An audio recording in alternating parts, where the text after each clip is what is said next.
what's up, everyone? Welcome to Diabolical Souls Presents. And I guess I gotta change that intro because Tabenzo's been on here for the last what 3-4 episodes That's now. okay. That's fine. I'm used to being Um, forgotten. no, you weren't forgotten last night. That was a lot of fun. Oh, no. Yeah, welcome Amateur to analyst. Missed him. yeah, we missed Amateur last night. Welcome to Blue Eye Samurai Review episode 6. This is kind of a shorter episode. This is more of an intense, action-packed episode. This is actually a pretty cool episode. I'm looking forward to it. But first, I want to wish everyone happy holidays. I hope everyone has a great New Year's. And it's good to have these guys back on. So let's start off with Stupenzo. You were on last night, and how are you doing, sir? I just saw you a couple hours ago, so I mean, Yeah, exactly. I was talking about horror movies with you earlier, and yeah, then I ran some errands, and now I'm here. It's been a very busy day. Man, we're supposed to be on holidays right now. Online. Yeah, we've been going pretty hard at it. Amateur, how are you doing, buddy? How you feeling? How you ready to do this? I'm alive. I've definitely been smelling way too much epoxy today. Long story. Yeah, I'm good. I'm good. I guess. It really sucks that I missed the stream last night. I can't believe I had to watch that shit and not get to complain about it to anyone. But are you like yelling at? I was yelling at the TV quite a bit. Were you listening to the stream at all? Were you yelling? I haven't had a chance, but okay. It's been a weird couple days, unfortunately. But I'm here now. So well, we're glad you're joining us. You've been awesome doing the breakdowns with Blue Eye Samurai. You and Enzo. I just show up and just be the host. I just want to say a quick hello to everyone in the chat. Corey Barton, you're the first. What's up, brother? I hope you had a great Christmas. Jamalama, thanks for joining us again. This is awesome. I like seeing repeat people in the chat. Caleb, what's going on there, brother? I hope you had a good Christmas as well. Stupenzo was fourth.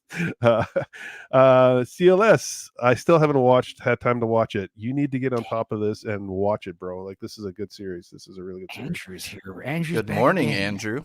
Yeah, and then we have our good friend Andrew. Actually, Andrew, let's see if he's let me see if I can send him the link. If he didn't like the show, I would be very surprised. He gave it a 6. He gave it a 6? Never mind. Okay, I'm surprised. Yes, he gave it a 6 out of 10. So how dare he? Yeah. But Andrew, if you're around, pop on if you want to join us. That'd be great. CLS, everyone in the chat so far. We'll probably have a rush of people coming in later. But yeah, I've been looking forward to getting the rest of this done. I'm currently working on a video. I'm not doing a review video. I think that just gets overdone. I'm kind of doing a different take on my video. Nice. Something different. And because like that term Mary Sue gets thrown around, we were talking about in the back room. So yeah, I'm going to kind of go with a different take there. But other than that, how was your Christmas, guys? Like, I know Enzo, we've talked about, how was your Christmas, Amateur? Like, how did you have a good Christmas? Or did you get what you wanted? Like, it was pretty good. I got a pasta roller, which is super cool. So I can make pasta now, which is a lot hard. It's a lot harder than I thought it was going to be. But yeah, it's been pretty good. Spent a lot of time with family, watching a lot of like, not even Christmas movies, just like Disney movies that I never caught, or like old sort of like kids movies that like we used to love. It's weird. We just went on a bender. Surprisingly, Chicken Run was our favorite, and Mel Gibson, realized maybe? Yeah, man. And it's like this awesome satire of The Great Escape. And then Kung Fu Panda, surprisingly, was like, wow, this is actually so good. Especially we just watched that one the other day. Yeah, the sequels aren't nearly as good. But man, we got 5 minutes into the sequel for Chicken Run. Garbage. Absolute trash. Don't even bother. Hey, Andrew's here. Andrew is here. The Chicken Run sequel wasn't good? It sucks. It's like I got 5 minutes in, I think, and I just turned it off. Damn, unfortunate. Yeah, like all the charm and like, well, here's the thing that pissed me off the most. It's not claymation. It's CG animation to look like claymation. Yeah, I swear to God, it's terrible. And it's in like 15 FPS and it's all choppy. And Mel Gibson's not there. It's like, what are we even doing? Oh, Yeah, it's brutal. I was totally checked out. But Well, thanks for joining us there, Andrew. The irony is here that you gave it a 6 out of 10. We're doing episode 6, so there's the irony perfect there. time for me to hop in. Yes. Well, let's get started with it then. Well, you've been busy today too, there, Andrew. You were just on Mr. Brown's. Dude, I was like in tears, laughing my ass off with you guys doing the accents on Mr. Brown's tonight. I was like dying. I thought that was the funniest thing I think I've heard in a while. That stream was very confusing. I just kind of showed up, and then we just started doing that. Like after the stream ended, we were all just kind of like, "That stream exists." I didn't watch it. What voices? Whose impressions? Oh, it just everyone was doing random ones. Vex was trying to do British and then just turned into Australian, even though she said she couldn't be Australian. I just did loud Britishman the entire time. Quick hello to Matt Barr. Thanks for joining us, Matt. He's got his own show. He's got the Pre-Kings that's on Mondays before the Kings show, so go check that out. Great guy as always. Yeah, let's get this thing started. Oh, there's another one quickly. Phil Philly, Andrew's becoming a boss in debate streams. Just allow people to dig their own graves. Well, I'm becoming a boss? Like how? Like I'm owning them? Like liberals? Like Ben Shapiro? I don't even know if I'd say that. I think Platoon was doing most of the work for me. I was just asking questions. Yeah. that's all you have to do. Yeah. What do you mean by that? Unironically, that's what I do most of the time. And then Platoon, if Platoon's there, he just goes in and he's like, well, hang on. Yeah. Well, that was an easy one last night. There, like, especially the Mary Sue moment. That was like 45 minutes of just breaking that down, which is a simple term. I think at one point in the stream, I was like, I definitely got myself hella drunk because I was just like slamming booze, listening to everyone talk in circles. And then at one point, I was just reminded of In the Mouth of Madness at the end when he's like laughing in the movie theater. Like that was me towards the end, just like, oh my god, this is insane. Like, what am I doing with my life? Like kind of shit. Yeah, there was a moment where you weren't there, or like I saw you like drinking, and then you lit a cigarette or a cigar or something. And I was like, I hit a little one hitter. I hit my one hitter all the time. Yeah, you were just like, I was just like, oh, he's just vibing. Yeah, I come on these things to nerd out and goof off and have fun. You know, I mean, just a fucking movie geek. Yes, you are. Well, the intro to this one is interesting. This one, like we've talked about I've talked about the color schemes. This one starts off with the red and the black, and then it has the flower. So that's the devil's breath flower. The drug. Yes. Yeah, and then it transcends. Kind of just transitions into the blue and kind of goes into this funky psychedelic color scheme, which obviously alluding to what's going to be happening. Press play and show it. You can show it for a second, I think. You can show it for 2 seconds. Much more lenient. Yeah, just press play and then stop. There you go. Oh, pretty. Now you can stop it. Yeah. I mean, it's very similar to the drugs she takes later, but yeah, the red is bloodshed. And then the weird the Batman scarecrow flower or whatever. Dragon's breath, you said it was called? Devil's breath. Devil's breath, yeah. Trippy. Also, this is the big soundtrack episode. This is where there's like a lot of like rock music. It just we start off with "From Whom the Bell Tolls" by Metallica. No, it's by Metallica. It's right. You took the words out of my mouth. I was going to just say that.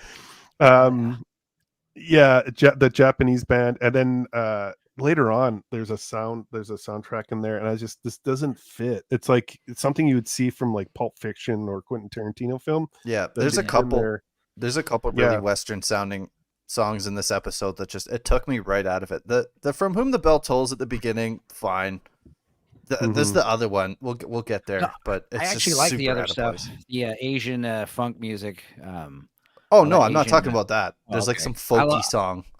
Yeah, I love think I there's love one this during a Asian like training. There's one during a training sequence, and it just was not vibing with me.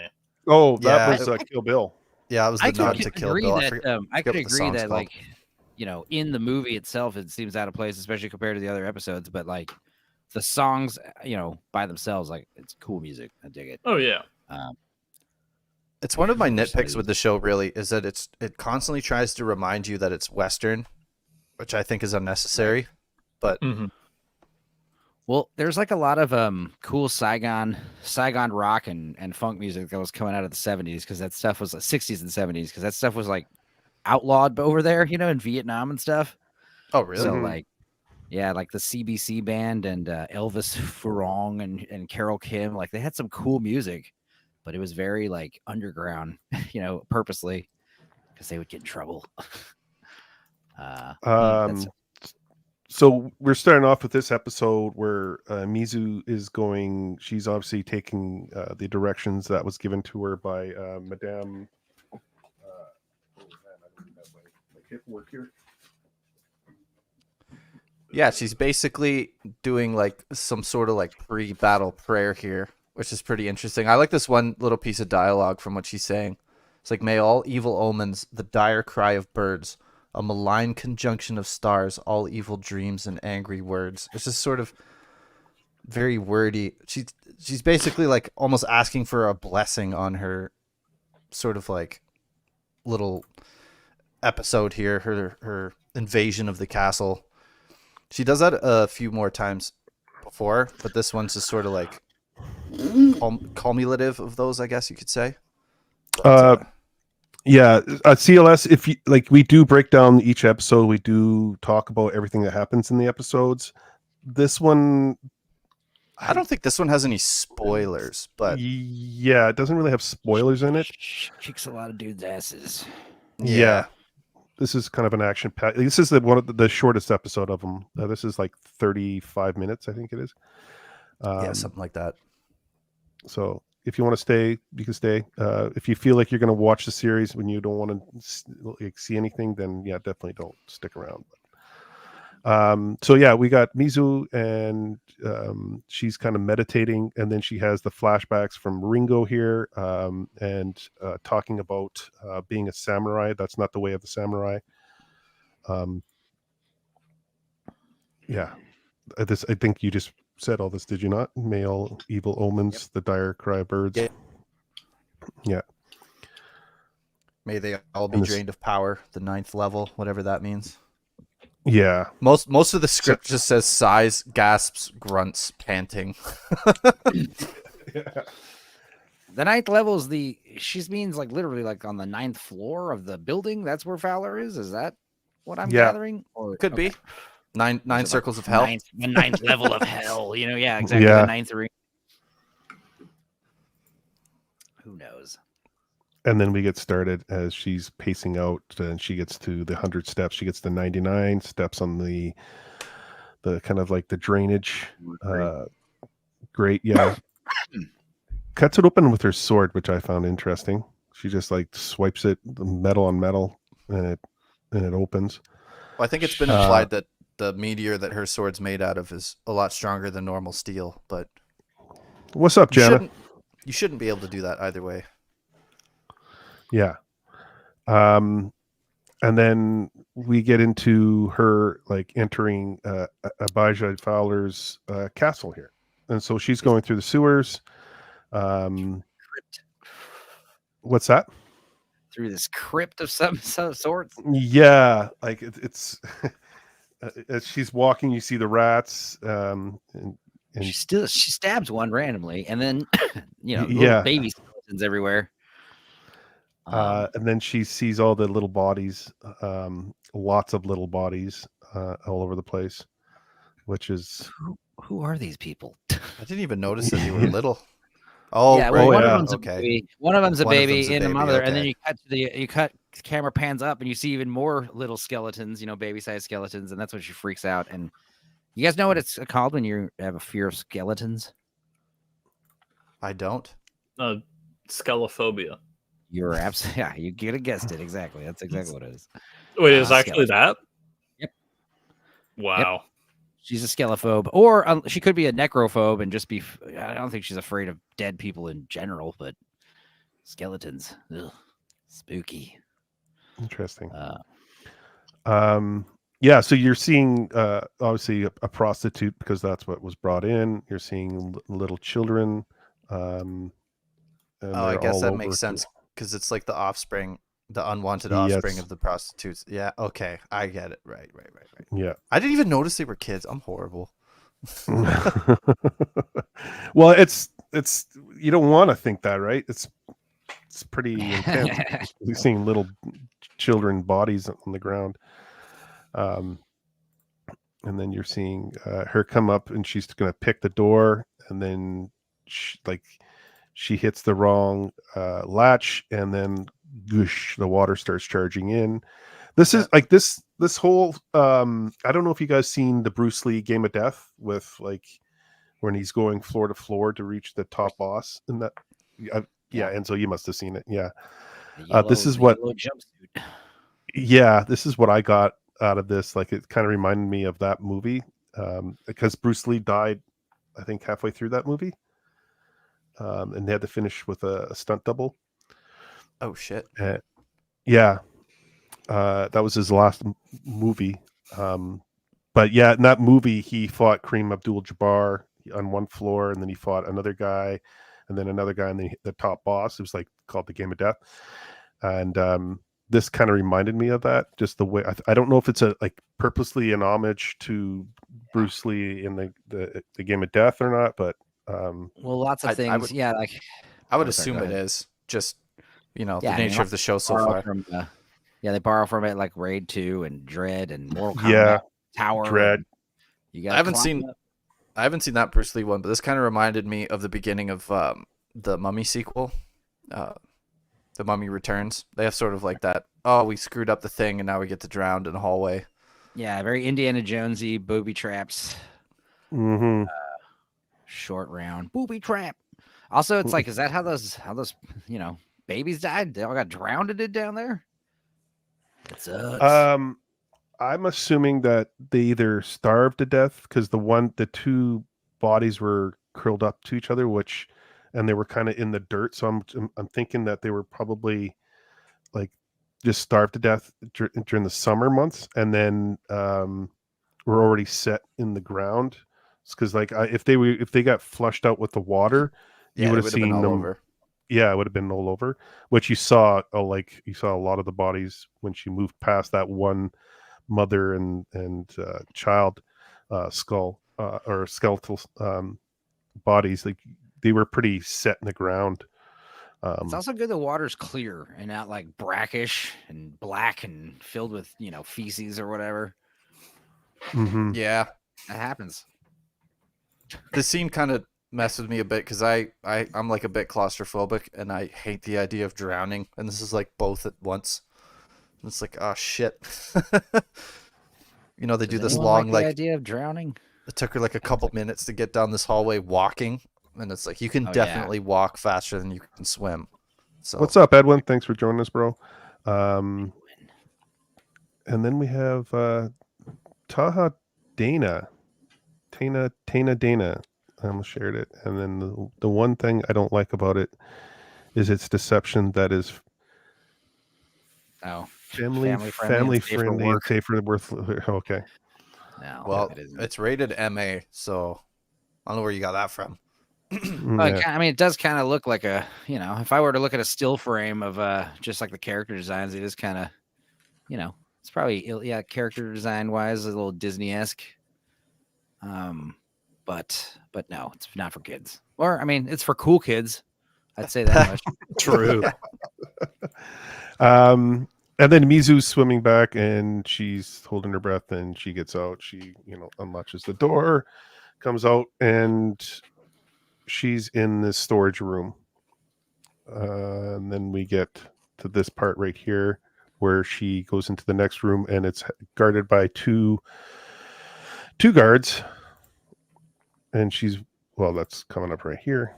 Right here. Yeah. This is a pretty cool scene. I like how the camera worked on this scene, like following her from behind and then kind of swooping around, kind of giving like a 180 here. Yeah, like normally that's like big deal, but in animation it's like it's pretty hard. It's pretty complicated shot. Mhm. Well, I tried reaching out to this one fellow who was a storyboard artist for the show. He's got a YouTube channel. I'll look up the name of him in a second. But he was saying one of his major like directions was think of this like it's live action. Don't think of it like animation. We want like an actual camera. Like think about it like a real like it's a real set and you're actually moving a real camera around. So that was like one of the major approaches for the show. And I know Arcane did something similar. That's why it feels very similar, because they do a lot of, time-tested live action style camera work. Especially with their handheld shots, because Arcane, Fortiche Productions, which were the animators, they specifically one of them had a not a like an algorithm that he built for handheld shots in animation. So they used that throughout the entire show. Yeah, it's like a randomized camera shake. Yeah, it's pretty cool. I mean, it's more complicated than that, but yeah. It reminds me of a level from their games. Whose games? What whose games? games? Yeah. Whose games? Wait, is this Hostman Socrates rebranding? Yeah. Ziggs. Yeah, I gotta draw him a little cat. Wait, like detective. the asshole from League? Because I hate that guy. Ziggs. The Thief games. Okay, that's better. The Thief games. I've never heard of the Thief games. What's the Thief games? You guys know what Thief games is? No, that's the best. Is it a movie or like a video game genre? Are we talking like Assassin's Creed or? Well, he's saying from the games, so let's Google it. The Thief games, is that a thing? There's Thief a Thief games.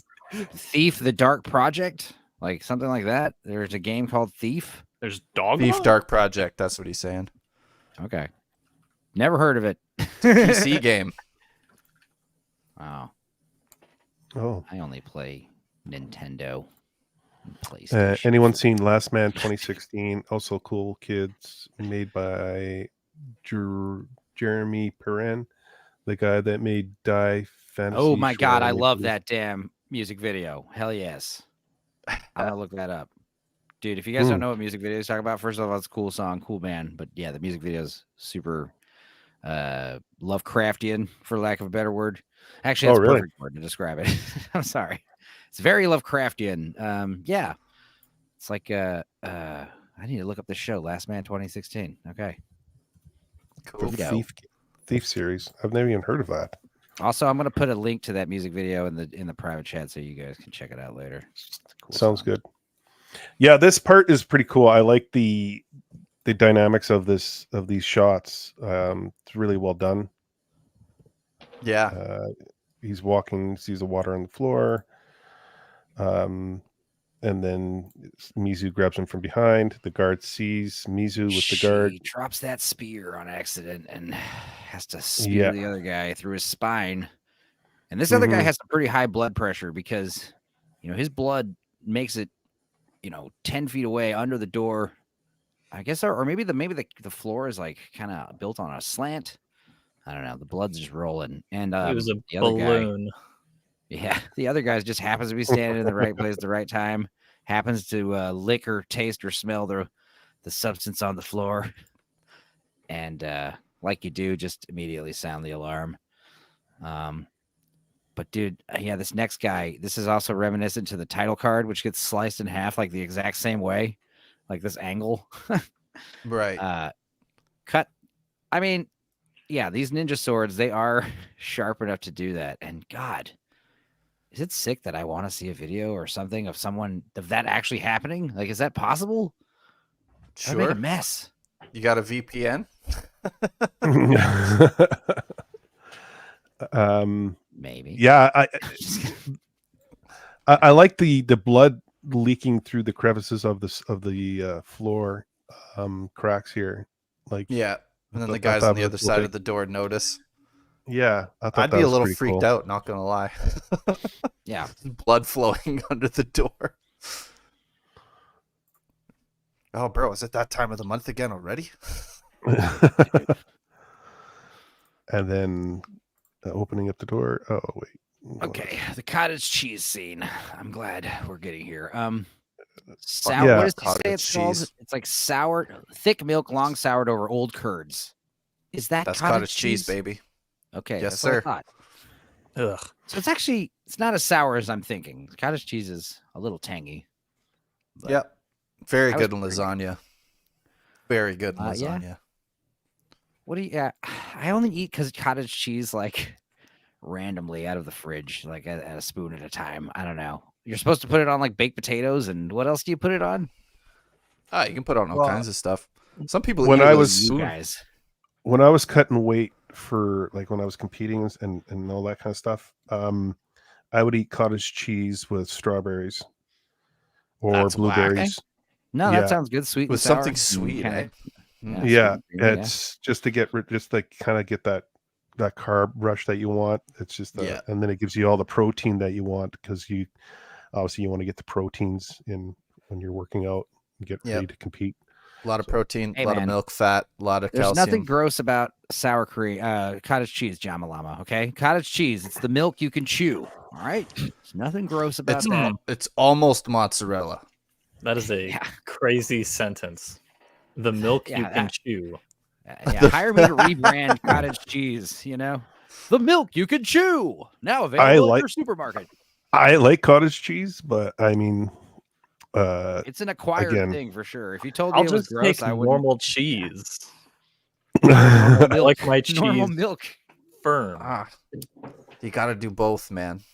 when you're cutting weight to like get into the ring and like you're like cottage cheese and strawberries are like, you know, apple pie and chocolate. It tastes great. I didn't know Because you were you're a fighter. You boxing, wrestling? Oh, this is back in the day.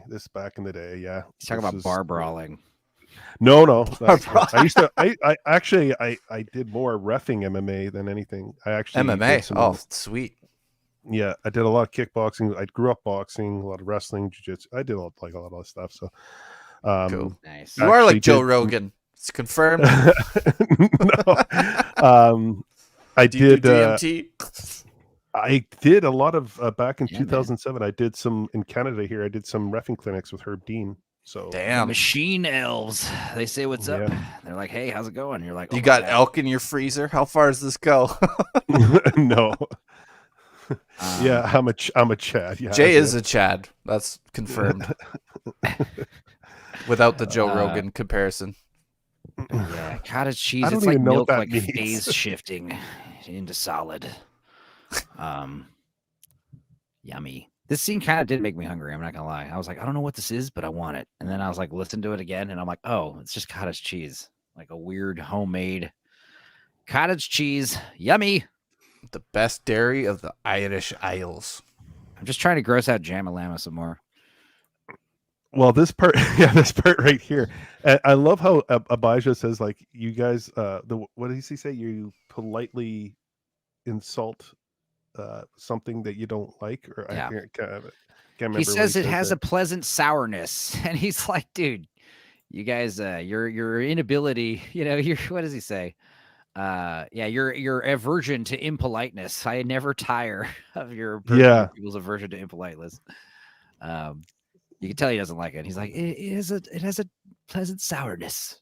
This sounds good there, Jamalama. My mom makes a casserole over the holidays every year: eggs, croissant, sausage, and Gruyere cheese. Shit, Gruyere cheese is but I thought she was gonna say I thought she was gonna finish it with cottage cheese. I was like, oh my god, yeah, that would have been crazy. I believe it. Yeah, I never tire your people's aversion to impoliteness. Yeah, there it is, right there. And he just loves it. He just takes the big heaping pile of cottage cheese and starts eating more cottage cheese for me. But you'd probably miss that over there because they don't drink milk from animals at all.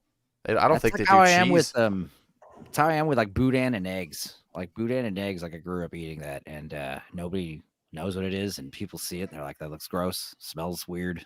Yeah, I don't know. it. Do they have more for me? dairy over there? Do they have dairy? Like They No, probably they're do all- now, but they didn't then. Yeah, they literally say like milk, like from a cow. Like what? Yeah. Yeah, And they don't also, drink I'm animal sure milk. that one little cheese curd, that one fat Asian dude ate, probably gave him like the worst gas, like for Oh yeah, days after this. You know. Ugh. yeah. He was shitting through a colander after that for sure. Yummy. Abijah Fowler is a great villain.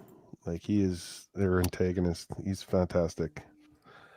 So they're talking about the rifles and taking over the that's one of my favorite Shogun lines in the seat. whole show. Is he says a gun will never be as beautiful as a sword, but with a gun, you can take any sword you want.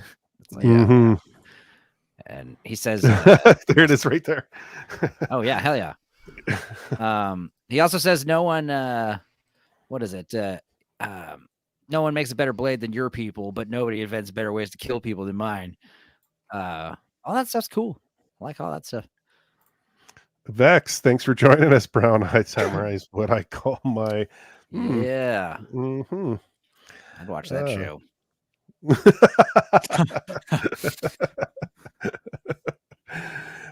Just a giant anus with swords. Holy fuck! Why? I'm seriously like, let's just do it. Let's just do it. And Fowler isn't even the worst of the four, supposedly. Wow. Okay. Awesome. Well, we find out at the end of this that one of them's already Gatton, right? Like at the end of this episode, someone I believe named Fowler. Mizu's already killed one originally, Right? and Fowler would have been the second. So then there'd be two more, and then apparently one of them's in, Europe somewhere. London. It's Dracula. Yes. Please tell me it's Dracula.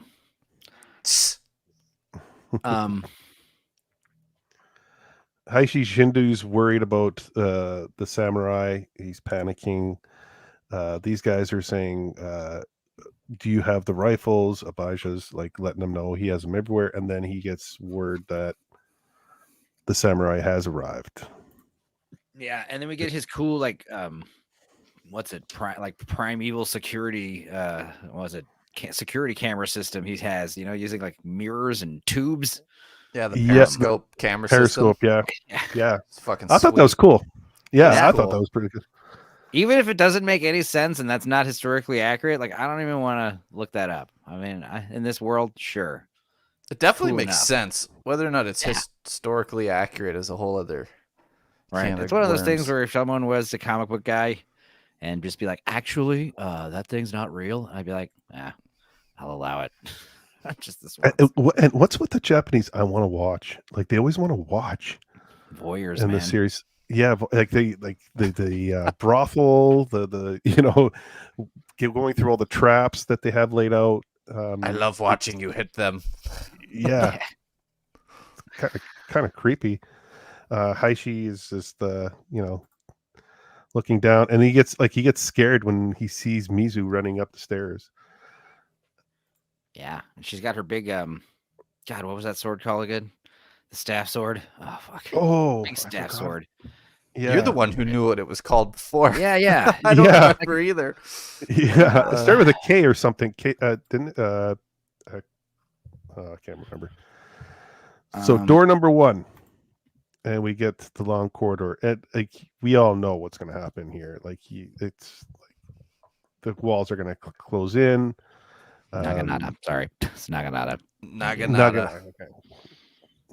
There you go. Mizu starts running, going through all these spikes coming through the wall, and gets clipped at the end here, right through the ankle. I don't say she got clipped. She got, literally pierced. Yeah, like through your heel. You ain't walking after that. You just aren't. Yeah. This is one of those this is like in Starship Troopers when Denise Richards gets like a Coke can size hole in her shoulder, and then Yeah. later she's like slinging a rifle around like no big deal. Just puts a Yeah, bandage watching- on it, spits on it, good to go. Like there's the part right after this where she gets to the big long jump and she has to do like 2 or 3 of those big jumps, and it's like, now this would end right Mhm, yeah. here. I would think, That- because like, let's say you make the jump, your heel, that's what's left of it, would collapse from this giant. How big is this hole? It's like the size of like a Red Bull can. It's the size of my phallus, basically, like right through her ankle. That's a huge. It's like the size of this microphone I'm using. I And would it's also Uh, not my heel. round, so it would be really hard to close the Oh. wound. Yeah, Mhm. you're right. Well, the bones would be fractured, the tendons would be Oh my torn, God. the ligaments would be torn. This is where the exaggeration comes in. Like this is, obviously. This episode is a little. It's a little silly, a little fun. Yeah, they didn't need to injure her so badly. Also, she gets Um, shot later, which is like that's fine enough injury right there. But I don't know. Also, they do a good job of like, she has to struggle through this whole ordeal and definitely doesn't come out unscathed. But like, if she had just gotten like, clipped on the foot, or a huge like, I don't know, a huge slice in her thigh or something, I mean, that would have been better. But just like a hole through your heel when you have to do like Yeah. running and jumping. Oh boy. Oh, it's to prove Yeah. she's not Achilles. Yeah, right. Yeah. Well, there's very little dialogue in this episode, so like we're going at a rapid pace here, but yeah, and then she pulls it. I would have left it in, to be honest. Oh yeah, Yeah, no, 100% leave It's that always in. what you do with stab wounds. Yeah, if you can shorten whatever's stabbed inside you, that's great. But like, yeah, the second you take it out, it's like the blood. That's a huge problem. And Yeah. it's a Yeah. common misconception that people like in stab wounds or whatever, like, yeah, take the knife out and try to. Yeah, bandage anything it up. bigger than a roofing nail, leave it in. Mm-hmm. It's not good. It's good advice for life. With adrenaline, yeah. When I was a paramedic, I saw a guy on Angel Dust. Like he jumped off a 5-story building, fractured both his Jeez. legs. Like the bones were sticking out of his thighs, and he got up and started yeah. running. Hell yes. He ran 100 yards to 150 yards, and the bones were popping out of his legs, and he just He's just like collapsed. I causing was more like, damage. oh yeah, I Driving was on just the like, rims oh, of your yeah. tires on a flat tire, you're just like fucking your car up even It's more. like driving on the spokes, man. Yeah. Yeah, I Yeah. mean, I had an uncle who was a neurosurgeon. He's talking about a story like one time his cab driver came in and he was like shot in the head like 8 times, and he had 8 entry and exit wounds, and he was like conscious and being like, "Yeah, I was shot. Help me." And they were like, "Oh my God." But apparently it was like a low caliber pistol, so like each bullet had like grazed under the scalp and over the skull. So I don't know how Dude, that works. I showed up like no word of a lie. I showed up to a scene. A guy took a rifle or a shotgun and shot his face off, like the bottom part of his jaw up to his. Can this be the rest of the stream? Just us talking about this? Yeah. And he was still alive. He was blinking. Like I had to ask him yes or no questions, like 2 blinks for yes, 1 blink for no, and like he was gripping my hands, and I had to suction did he blood and get him manage? intubate. I had to intubate him. I had to like put in the tube, like we were like breathing Did he for die? him, and nope, he lived. I saw him like 6 months later. He had a fake face, like a plate on his face. Oh, like that one guy from Arcane with the fake golden jaw. Yeah. Hi, my name's Yeah, Jay. I'm your paramedic. Blink once or for yes, No, twice for no. Are you in no one pain? died. No one died in Yes. my truck. Hey, Lassa Watami. Thanks for joining us. I hope you had a great Christmas. What's up, everyone? We're talking guns. Yes. I was a paramedic for 15 years. So how did he if you shoot want his stories. face off? He was. He did it right in front of us. He was wanting to What? commit suicide. Yeah. This is back in. Oh God, this is way back in. I want to say late 90s when there was a farmers' strike. In Canada here, and to collect the insurance. It happened to I think there was 4, maybe 5 farmers that did that I showed up to. I was the lucky God. individual that showed up, and this guy shot his face like right off. And So what happens is you put the gun under your chin, but you point it straight up. A lot of people make that same mistake. You have to like Yeah. angle it to the back of your head, because if you don't, you'll just like shoot your face off. Or like sometimes when people put a gun to their temple, they just end up shooting their eyes out and living. Yeah. That happens all the time. Like you just shoot like Congratulations, your you're It's daredevil. got to Yeah, be in you're- your you're- mouth, pointed up at your brainstem, or you're like not. You Allegedly. might not die. And also, if we're talking shotguns, you want to take a X-Acto knife with that buckshot and go like 9/10 of the way around, and then it turns into basically a giant slug. Don't shoot your Don't face do off. this. It's not advice. Also, don't kill yourself either. I witnessed yeah. a kid. Yeah, that I is not- witnessed a kid. 4 houses down from me. I got called in for a kid that had a gun, a 30-06, and he blew his head clean right off, and there was blood, brain matter everywhere, spinal cord, everything, right in front of me, and that's always a good scene to walk into. RCMP were throwing up. One guy was like punching the wall. He was upset. Yeah, it's How old intense. was the kid? He was 18. He just turned 18 because he went to the bar with his buddies here in Manitoba. You had 18, you're allowed to drink. Oh yeah. And he was getting teased by his buddies, and he was kind of going through some depression, and he couldn't handle it, and he went home and just blew his head right off. And I used to see that kid walk in front of my house with his golden retriever all the time. Like it was awful. That's horrible, man. That's yeah, like traumatic I've seen some shit. crazy. I've seen some crazy shit, man. Like you want to talk about gory shit? I've seen a lot of shit.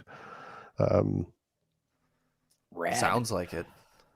Oh yeah, 15. I remember years of that doing farmer strike. I know a few people that took that insurance route, and it's just like, why Yep. is this a thing? This is so fucked up. I don't even remember. I don't even think I knew about that. I'm also not Canadian, so I don't have to deal with that. And not a farmer. True. Yeah, I did live on a farm though for Oh, 4 or 5 years. It was chill. Yeah. I remember I fed the cows. That was it. I named them all, and then they all died. Cows And were then I was chill. like, Yeah, that's "Oh, that's sad." And then we got new cows. just name them all the same thing again. Just do it Huh? over and over again. this is how sick I was as a paramedic. Me and the police got called for a kid who robbed a Max. I think they call it what do they call it? It's not Max anymore. It's called that convenience store. It's called something else now. I don't know. Circle K. Circle K. Circle K.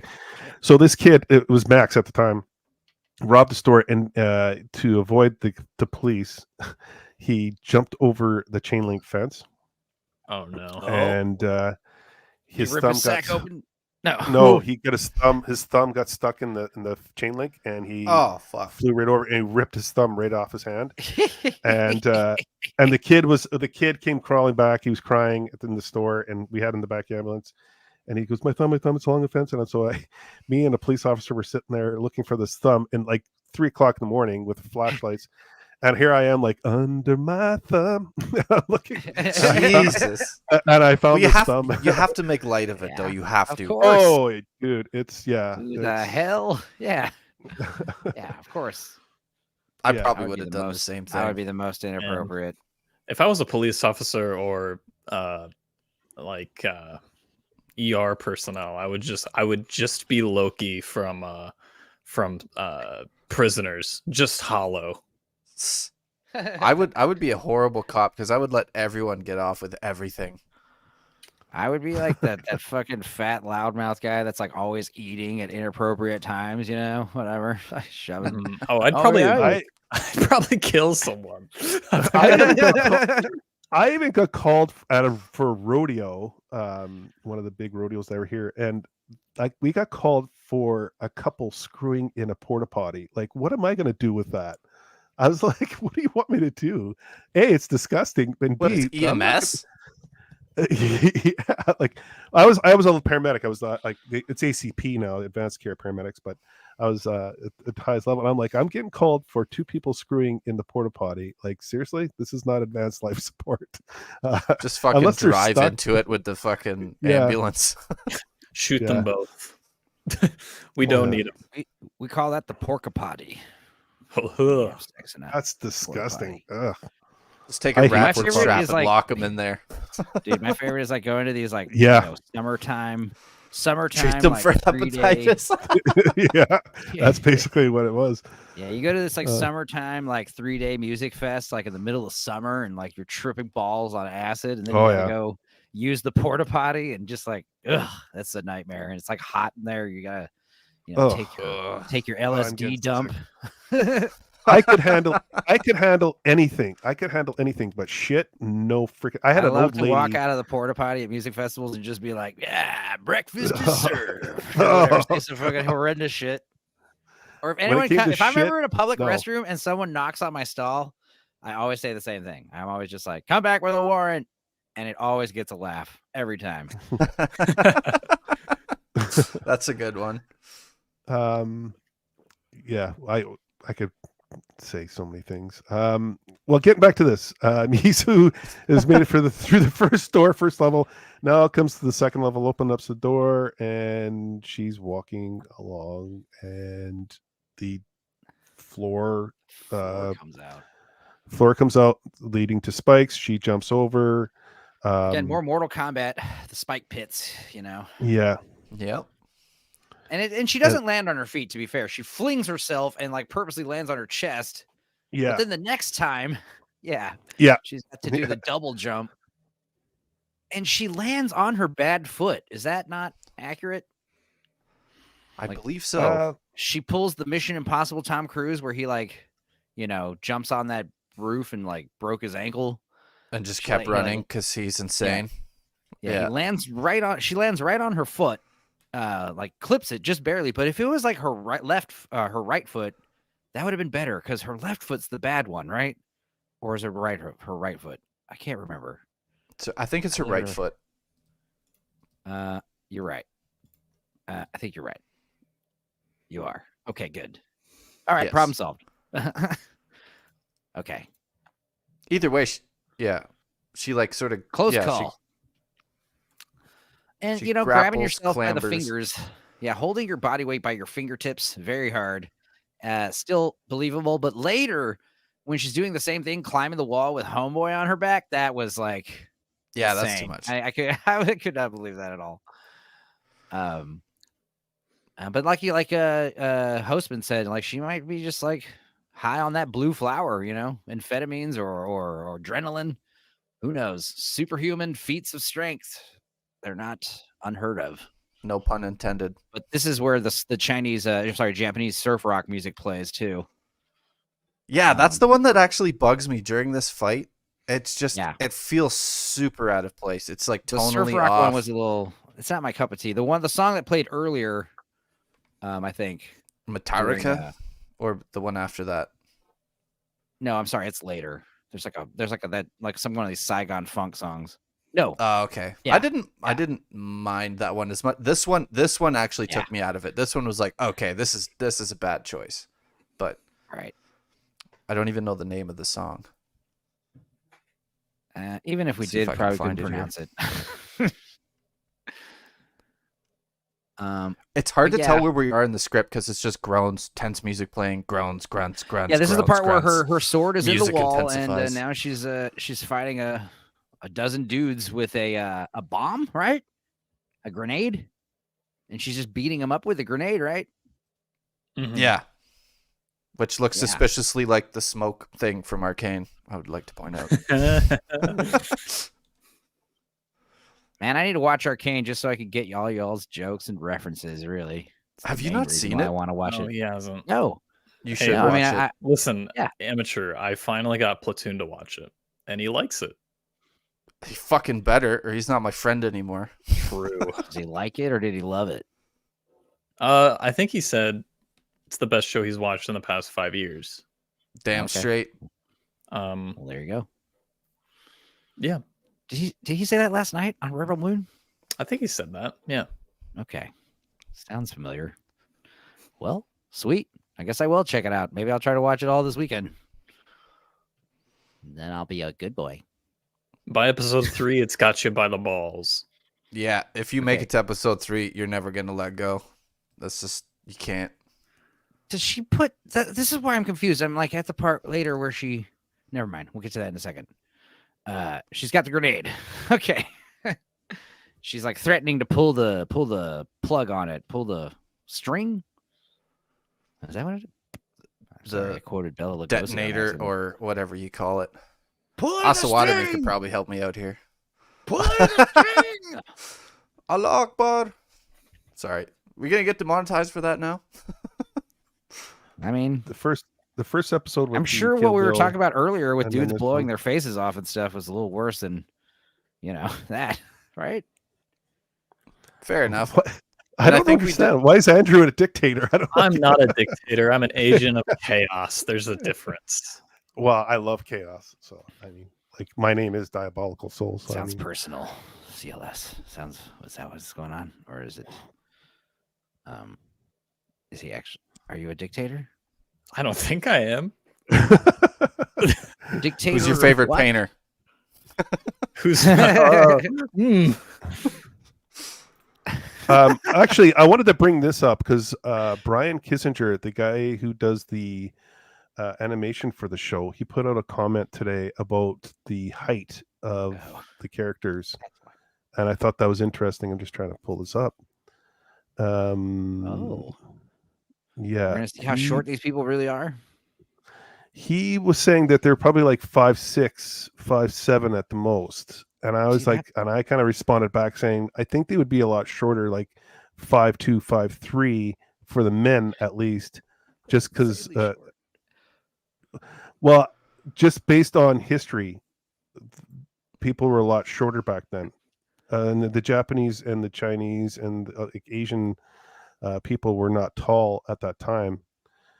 Yeah, that's why I was confused because, like, are these baby skeletons or are the Japanese just really tiny?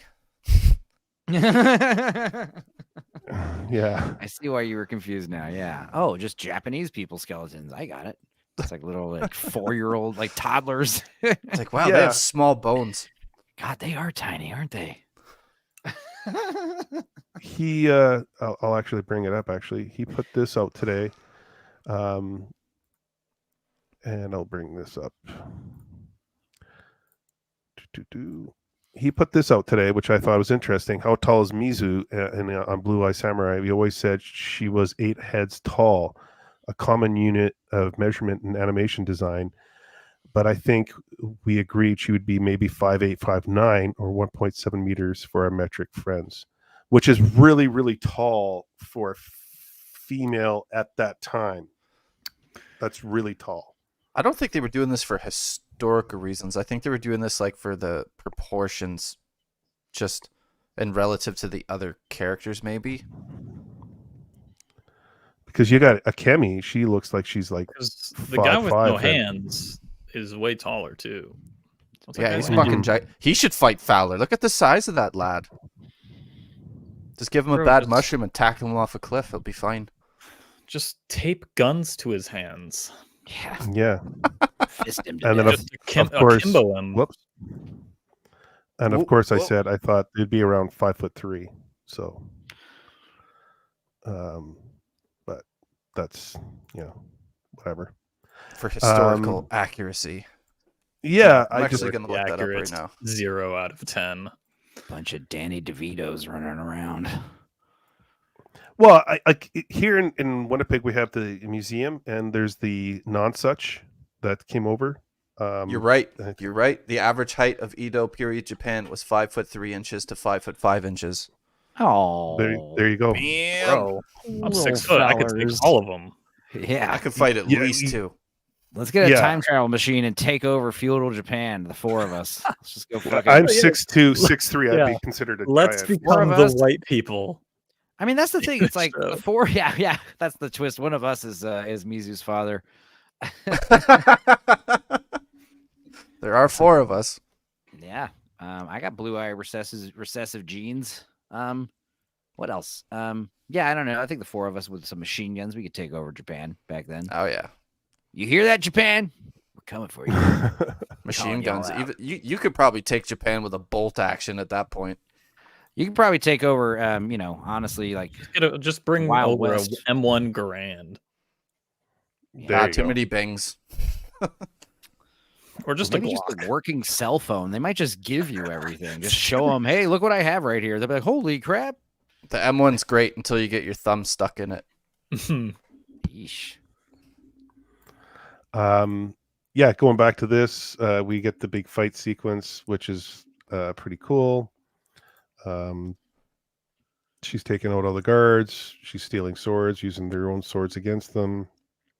I thought the one piece, this part right here, where she cuts off the head, and then later, as we continue with this story, like you use the head as like a grappling hook.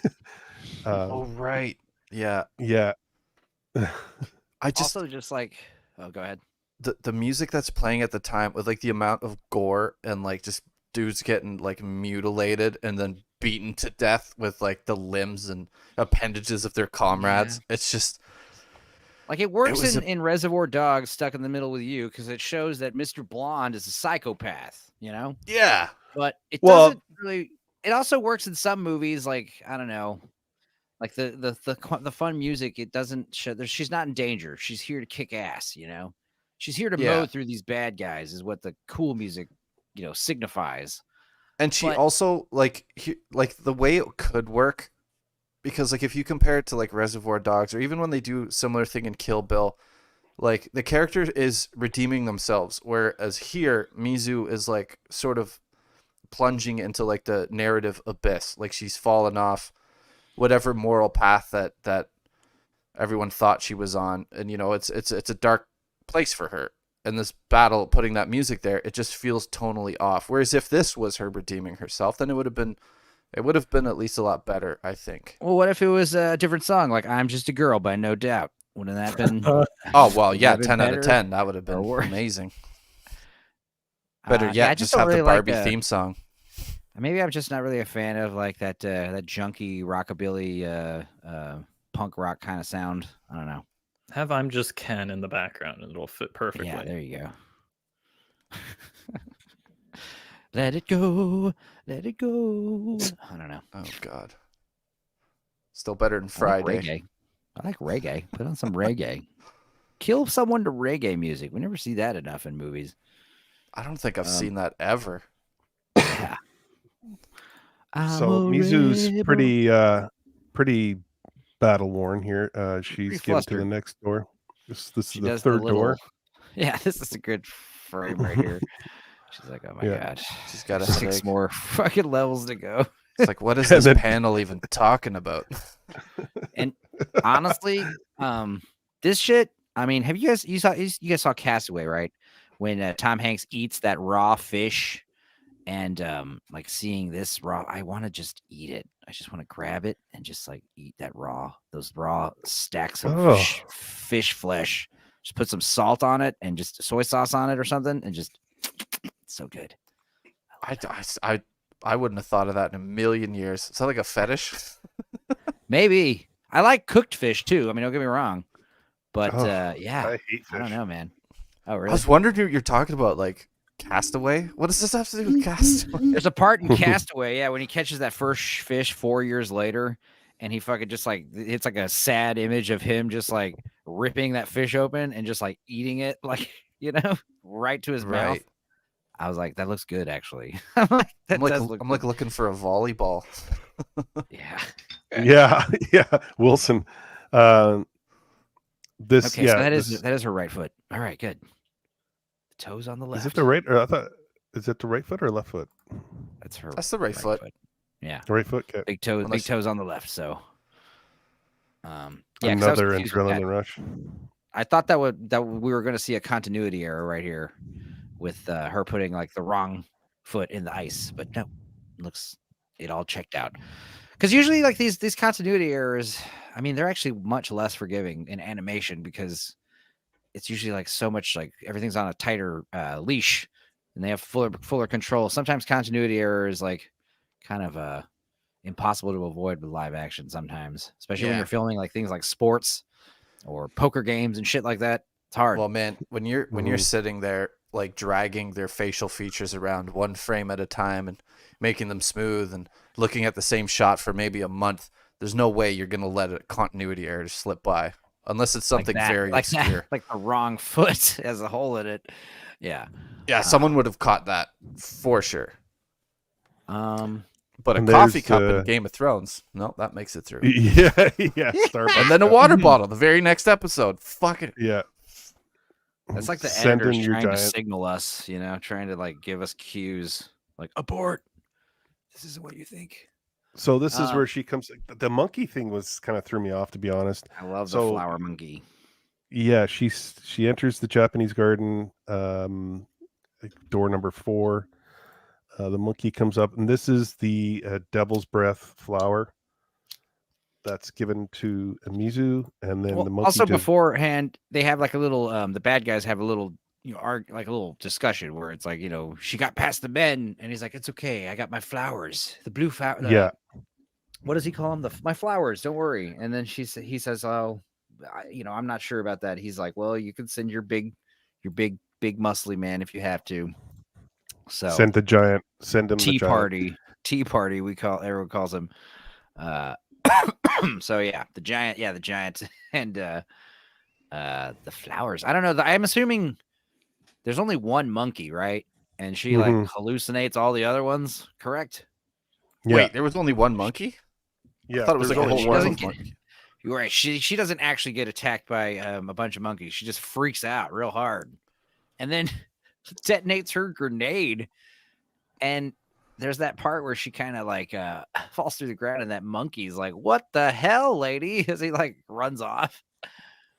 Ziggs is saying Fowler actually could have very plausibly smuggled those in from China. Well, yeah, he smuggled in enough rifles to take over Japan. So he smuggled in 2 cows so he can eat cottage cheese. See you there, CLS. Later, dude. Go watch the show, you heathen. Yeah. Yeah. Praying for y'all. This weekend. He said he doesn't have time to watch the show because he's too busy watching our shows. And I'm like, oh. Yeah, that's thanks, cool. buddy. Stop watching our shows. Go watch. Yeah, if you're not going to watch our show, then watch the show that we're talking about on the show. Well, hey, I'll be selfish. Just watch my show then. All right. Yes, sir. Yes, chef. Sorry. Oh, yeah. I was just about to say, yeah, my dad was a master chef, so I'm used to that. Yeah, I was a line cook for a while, so yeah, that's just a natural response. This is the hallucination of the monkeys, and she kind of fights through that, and then if you're gonna give someone some powerful psychotropic drugs, like Salvia 40X or something, make sure they don't have a live grenade on their person. Yeah, they might accidentally wig out and fuck up everything. Fuck up your floor real good. And I'm surprised, that's kind of all that happens is she blows out the floor and falls down a level. She detonates a bomb and survives, which is crazy. It's because she's got plot armor on. Yeah. She has Mando armor. There you go. Beskar. Or it's a shitty grenade and shitty floor. Yeah, but it's just gunpowder. It's not. I don't think there's any pellet like. It's not like a frag grenade. Yeah. Wooden grenade will just give you some nasty splinters. Ow. And definitely a headache. Yeah. Yeah, she does take a licking and keep on ticking in this one. Door number 5. Oh my god. And just like totally beaten down. Enters. It's not too late to turn around, Mizu. Go home. So she starts the hallucinations of like what the all of the doubt in her head and all the people like talking shit. And she trips mega balls here. It's actually a really cool sequence. She like walks into like just a dark void or falls into it. Yeah. Super cool. And then she wakes up and it's like, is this minutes later? Where seconds This reminds me of when they used to sell salvia at convenience stores. It was just perfectly legal. Craziest fucking drug you'll ever take in your life. Don't do it. Don't do it. No, don't do it. Or do it once. Of your life. Do it once and you'll know not to do it again. I would never compare Mizu to Ray. Like No. Ray is, And Ray is also- a whole other. And also the choreography doesn't suck ass, so there's that. Yes. Yeah. I think I this is mean, more to be- comparable to Indiana Jones in Indy 5 when he is like hung and then he falls but doesn't die and then survives a nuke falling through the ceiling It's not Whatever nuke, that- but it's a big bomb for sure. or the bomb, yeah. Yeah. And he Well, survived. survived a nuke in a fucking fridge, so Here's the. I here's guess the difference anything's for me. possible. The difference for me is for animation, we're gonna expect those exaggerations, those like kind of Yeah. as if that would actually happen. But live action, no, I there's no way that I accept it. Mm. Like even, Well, there's even things with our that Live they- action like kung fu movies, like kung fu is a whole nother genre where it's like the lack of the suspension of disbelief is stronger, but like this show has been playing it pretty reserved all up until now. And So this it episode's has crazy, but drugs has been she might setting be up on the drugs. yeah. Oh, true. But like Except for her they foot. they have been setting up like fantasy sort of like levels of fighting skill and Mhm. sort of like physics rules, like universe rules up to this point. Like when she does the handstand on the rock after falling like 40 feet, you know, like they do define their rules, and they sort of hint and give you a little wink, like you know, let it go. It's a cartoon, like it's Mhm. animation. You know, we're trying to tell you a cool story. This doesn't have to be one-to-one reality. Whereas like when you're doing something like Star Wars, especially the Disney stuff, it's not really comparable, because first of all, the story sucks. You don't like any of the characters, and the choreography's junk. So the plot armor is just not justified at all. Whereas here, yeah, coming into it dry, it might seem very Mary Sue-ish, but if you work your way through the series, I think it does earn it to a pretty good extent. For sure. I mean, I definitely would appreciate it if they held back a little bit more, but like it's fine. That wasn't the part that bugged me. The part that bugged me was the music choice. That's the only thing that I really agree. bugged me about this episode. Yeah, and there's some scenes that are just like okay, as if, but I mean, you got the same thing in Arcane. Like, Oh, yeah, but for we sure, we look 100%. past it. Like really, she's gonna have these like 50-pound armored gloves on that she's gonna fight with on both hands. There's no way in hell she's gonna be able to move her hands and lift her like. That's And it's like, also League of Legends. Like you can Yeah. have some giant ancient looking dragon dude with crazy armor on get beaten by a little cat on a pillow. That's just So- the universe. So there's a difference here. So with Arcane, that is a narrative payoff for Vi. That is a moment where Yes. she feels like she Yeah. is living up to Vander's legacy in terms of being a protector for the people that she loves. In this, it's just plot armor. Like there's no narrative payoff for her getting stabbed in the ankle. There's no narrative payoff for her surviving a detonation to the face. Yeah, you are correct. So I am okay live action or animation with plot armor if it is in favor of a narrative payoff. And I think narrative payoffs do happen in this show, but I would say this episode is probably the most egregious in terms of plot armor. I agree. Yeah, I agree with yeah, that. You that's basically fair. quoted my Arcane video, so I did. I probably yeah, I do think I remember you saying something like that. Yeah. I think this is just the show in their minds, the resilience and the fortitude to move forward to, get her revenge. Of like the struggles that she's gone through her whole life until this point is just like she's continually has to jump over these hurdles. And yes, it's very, very, outlandish, but I think they're trying to make a point with this, which can put you off. yeah. But yeah, you're right. You're right there, Andrew. I don't mind it because I'm so invested already. Yeah, that's the thing. mhm. We're not getting a narrative payoff through this necessarily. And like I said before, like even some of the music choices would have made more sense if it was. But the thing is, we've had enough. There we go. Like right there. we've had enough like narrative backstory. We're invested in this character. We've seen her backstory. We've seen her be betrayed. We have Mhm.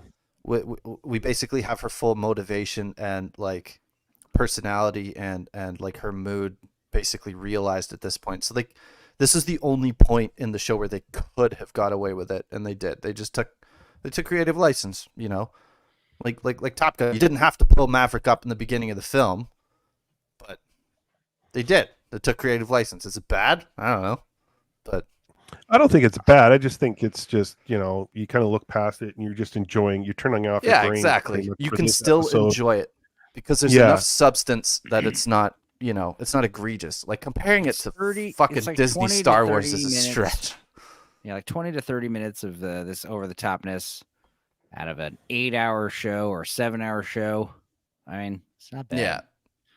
It's like Where it like was last night we were talking about Rebel Moon with the Korra and her. Like there's no background to her. Like we just get snippets of her. Yeah. And you don't really know the character well enough, and she's just this invincible character that knows everything. Everything's focused on her. And we do get like the smidget of background, but it comes after she does like Mary Sue shit, and it's like, why wasn't this the intro of the movie? Like, who edited this? Everything's out of order. Not to mention, there's no plot. It's like the first 15 minutes of Ocean's 11, and then it's over. I think the problem with her mostly is that her damage, the damage that she takes, is not equivalent to the damage that other people take. Like at the very end of the movie, Korra is barely breaking a sweat. Everyone else is like pretty bloodied up. And that's the main problem. Like after she's done with the fight in the barn, she's barely sweating. She's just like she's acting as if she just went on a light jog. And then like I'm okay with the character being OP. You just have to give really good reasons why they're OP. Yeah, make us like her. They never give us a reason to like her at all. Even their explanation for why she's OP is just, oh, she served in the Imperium. And it's like, yeah, but also these soldiers did as well. Yeah. And she was able to take 7 of them. Yeah, and like some of them, like if they're the same soldier that you were, and they're the same size with the same, or they're bigger than you, and you've had the same training, and they come at you with like a wound up blow, and you can block it no problem just by holding your arm still, that's not how that works. No. Like, that leads to my theory that I think she's a robot. Like I think she's a cyborg. Like she has to be a robot. Speaking of robot, that's the only character from that whole show that other than like the villain guy, I forget the guy's name that played him. He was pretty good, but the robot that Anthony Hopkins voiced, and when like the little girl like touches his face and all the lights light up, and it's like, this could be compelling. It's Jimmy. His name is Jimmy in the credits. Is it Jimmy? Is it Jimmy? It's JC. Yes. They call him JC. Well, in Jiminy the credits, Cricket. In the wow. Yeah, he was probably the most person with the most gravitas, just because it was Anthony Hopkins, and he had the most promise. But yeah, and it's like, oh, we're gonna do this cool thing of like robots being people again, which no one has really seemed to do properly. Let's see if Zack Snyder can do it, and he just drops it and never goes back to it. The robot being the best character is because the robot actually had some in-depth conversations, and you kind of believed what he was saying. Where everyone else it's forced and just off-putting. It's just like I can't stand the acting, and like I said last night, it was very similar to Ahsoka. It comes out flat, and just there's no emotion, there's nothing to it. Everything's hollow. And they also give nothing for the actors to work with either. If you notice, like their dialogue sucks, and it's rare for some of the characters. And even if the dialogue is good, it doesn't do any characterization. No character work is done on any of them. The most character work you get is the villain, and it's like, it's very much a watered down Rogue One, and Rogue One is already pretty like mid. So you're taking mid and making it more watered down. Back. I like Rogue One. Good. It's mid for characterization, but yes, the third act is just balls to the walls crazy. Dude, the third act is phenomenal. The ending, I love the third act. Yeah. You know, me and Platoon are going to do an Andor stream sometime, just breaking down the show. Can I be on it? I can arrange guests, and I will keep you in mind. You'll probably I need to, because we need to first figure out how we're gonna break it up. But Fair. yeah, we're gonna have guests, and I'll keep you on the list. I don't I need to hate be on for Andor. the whole thing, but I want to be on for at least the jailbreak thing because I have words. I I'll love invite that you for shit. that. So I hate Andor. after, of course you do, because you're stupid. I'm kidding. So I don't take anything you say personally. That's what I love. Yeah, Listen, fuck you, I- Jay, and your we can- preferences. Yeah. Well, yeah. so I don't know. I haven't watched Rogue One after watching Andor, and I think I want to do that just because I feel like it's going to give me a new perspective on that movie. Probably just because of Nemec's speech in the final episode, or his manifesto. The idea of like all of these soliloquy. yeah, all of these small acts of insurrection building up to like bigger and bigger things. And even I was doing research for my Rebel Moon review talking about how to do intros, and like intro paragraphs of exposition, and I'm using the first Star Wars A New Hope and Dune to kind of articulate how to do it well. And in Star Wars's it talks about the rebellion and how they're losing, and then they talk about the Battle of Scarif, and it's like, oh, it's had one major victory, and it's like, oh wait, that's cool. Like I know the context behind that line in the opening paragraph, and it's nice. Yeah, like I would argue that you could watch Star Wars without reading any of those intro dumps. Oh yeah, it's just like nice to like fast forward and get into the mood. I will say the New Hope, like A New Hope, that one is very much justified. Oh yeah, you didn't get sent into the world. It's written well. It's very tight. It gives you a lot of important information really quickly. But like all the other Star Wars movies, like you could skip it. It means nothing. Mm-hmm. And it's like after that, you're given that paragraph, we're instantly thrown into action. So we need something before that. And even in Dune, instead of getting action, it gives us visuals to support the monologue at the beginning. Yeah, which is exactly how you should do it. Like Lord of the Rings. Do what Lord of the Rings does. In Rebel Moon, it's just kind of like 10 sentences that don't really work together, and then on top of that, the only visuals that we're given is a ship coming out of space vagina, and it's not even good. It's not even good visual effects. It's so dated. It bugged me the whole time.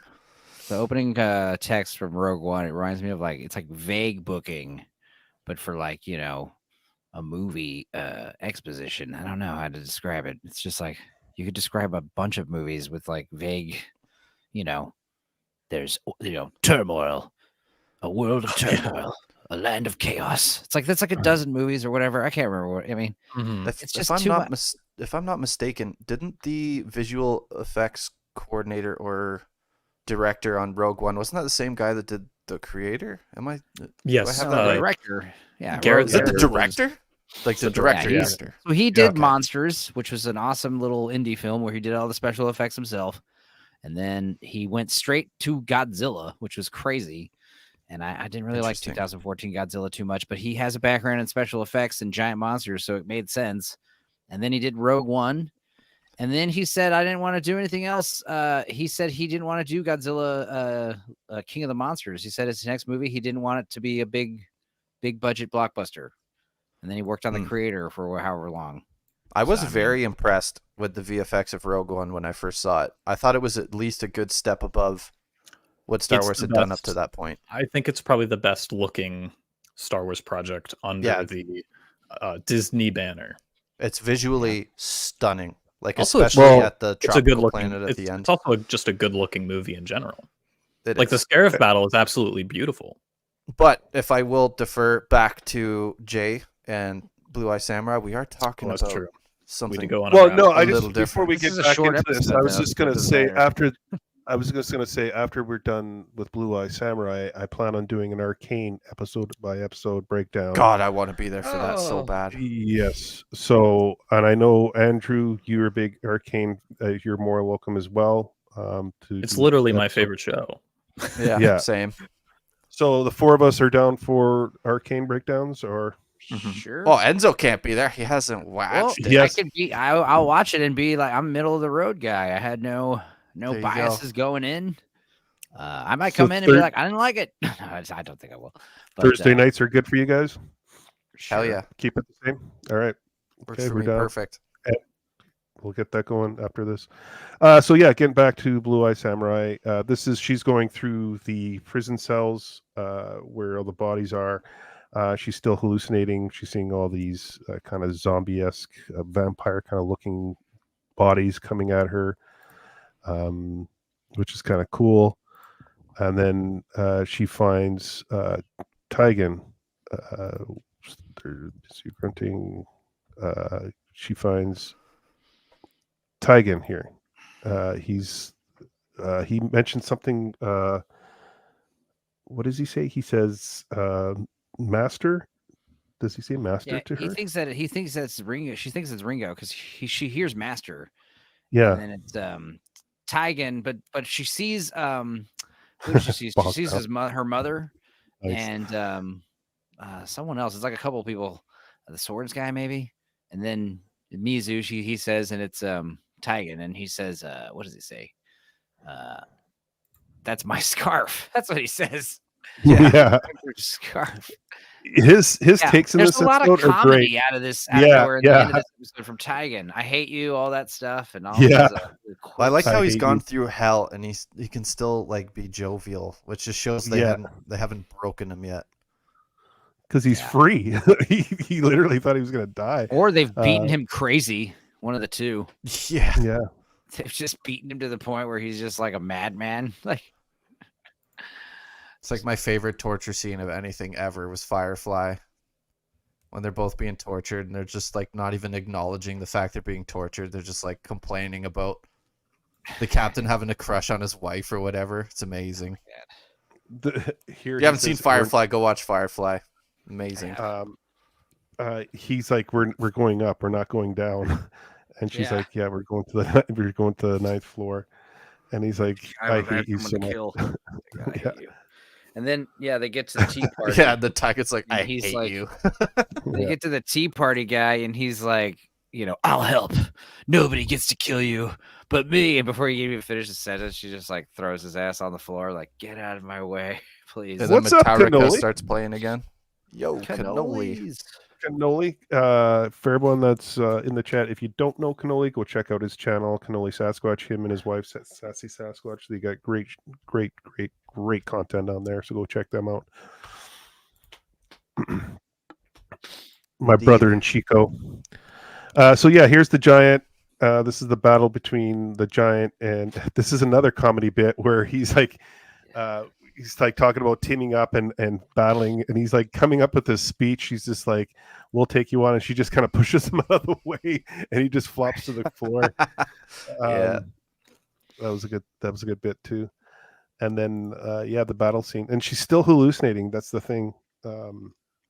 And he's like becoming this kind of demonic creature that she's fighting. Again, we're getting into like unrealistic terms here. Like he's like 6'4". He's holding this big club, a wooden club, and he's hitting her with it and choking her and throwing her around, and she's just taking it. Like his forearm is the size of her torso. Yeah. How does she bites his again? She bites his nose right off. Oh right, yeah, that might do it. Got your nose. But also, the Japanese Master of Puppets, is that what's playing? Yeah. I think no, it's from Whom the Bell Tolls. It's just the second part of it. Yeah. Or hey, Racerhead, thanks for joining us. What do you call it? The bridge or whatever. But yeah. And then stuff a grenade in his neck hole. Well, he's alive. Like, not spraying blood everywhere or nothing. Yeah, like it's crazy. This is where I kind of chuckle. I'm like, okay, like maybe she's just hallucinating all this stuff. I don't know. Yeah, that's what I'm thinking. She imagined all those prisoners were vampires for some reason. And then she puts this big, thick grenade into his small little sword wound and blows up. And then she has flashbacks. There's Ringo, Master Akemi, Yeah. all these people, She gets talking to about look in her. Galadriel's well and everyone who ever talks shit about her. Yeah. Dun, dun, dun. Yeah. Then it gets even crazier after this. The wall climbing. Baltimore origins.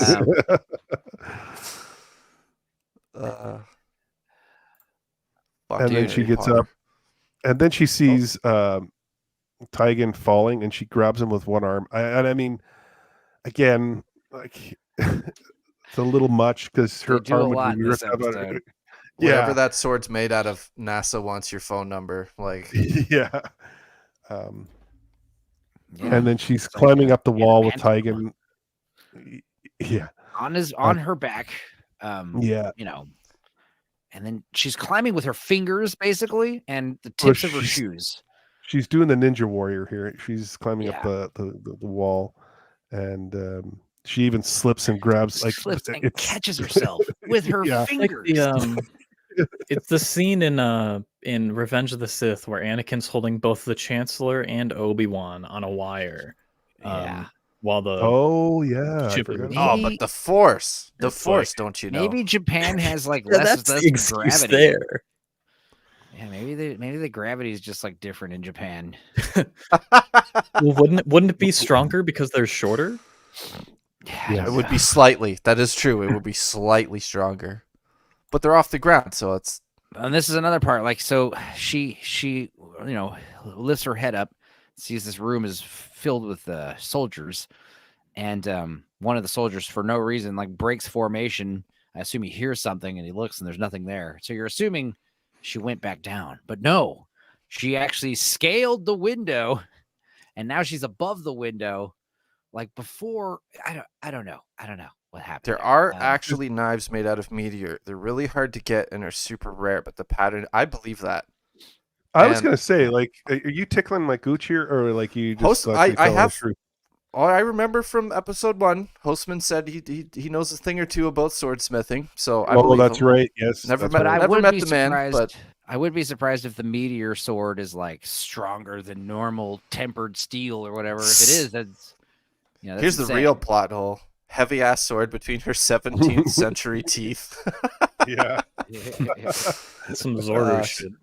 She's not British, but she is part European, so her teeth wouldn't be the strongest. Also, the Japanese, they don't, how much sugar are you eating as a society? That determines how much your teeth are falling out over time. I don't think anyone was brushing yet. Maybe the Japanese were. Hard to say. True. But, they only live to be like 30, so. Yeah. People just, maybe they just will, like the Amish, it's like when they get a certain age, they just electively get all their teeth replaced with implants, dentures. Like that's like a thing. Yep. Just to avoid like infections and stuff down the line. Yeah. And your teeth falling out. They just like, once they turn like 18 or 19, they just yank all your teeth out and plug them with fakes. Brutal. That would suck. Yeah, happy birthday. Here's your present.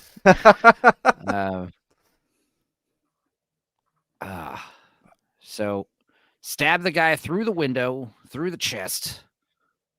Throw your friend who's hanging off of your back through the window, said window, and then climb through the window without, slicing your hands up. Because you see this broken glass all over the bottom of that window here. Yeah.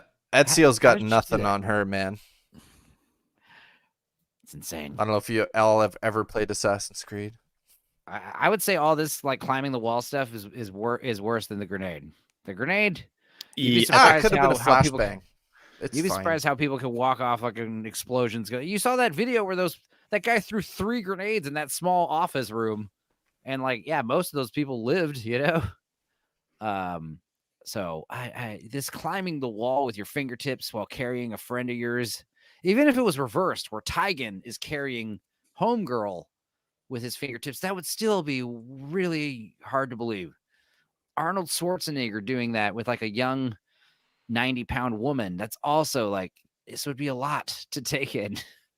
Yeah. He was also a robot in that movie. So Oh, I was thinking more like Commando, but still. Oh, right. Still That's a the plot robot. twist, though. He was a robot in Commando. Yeah.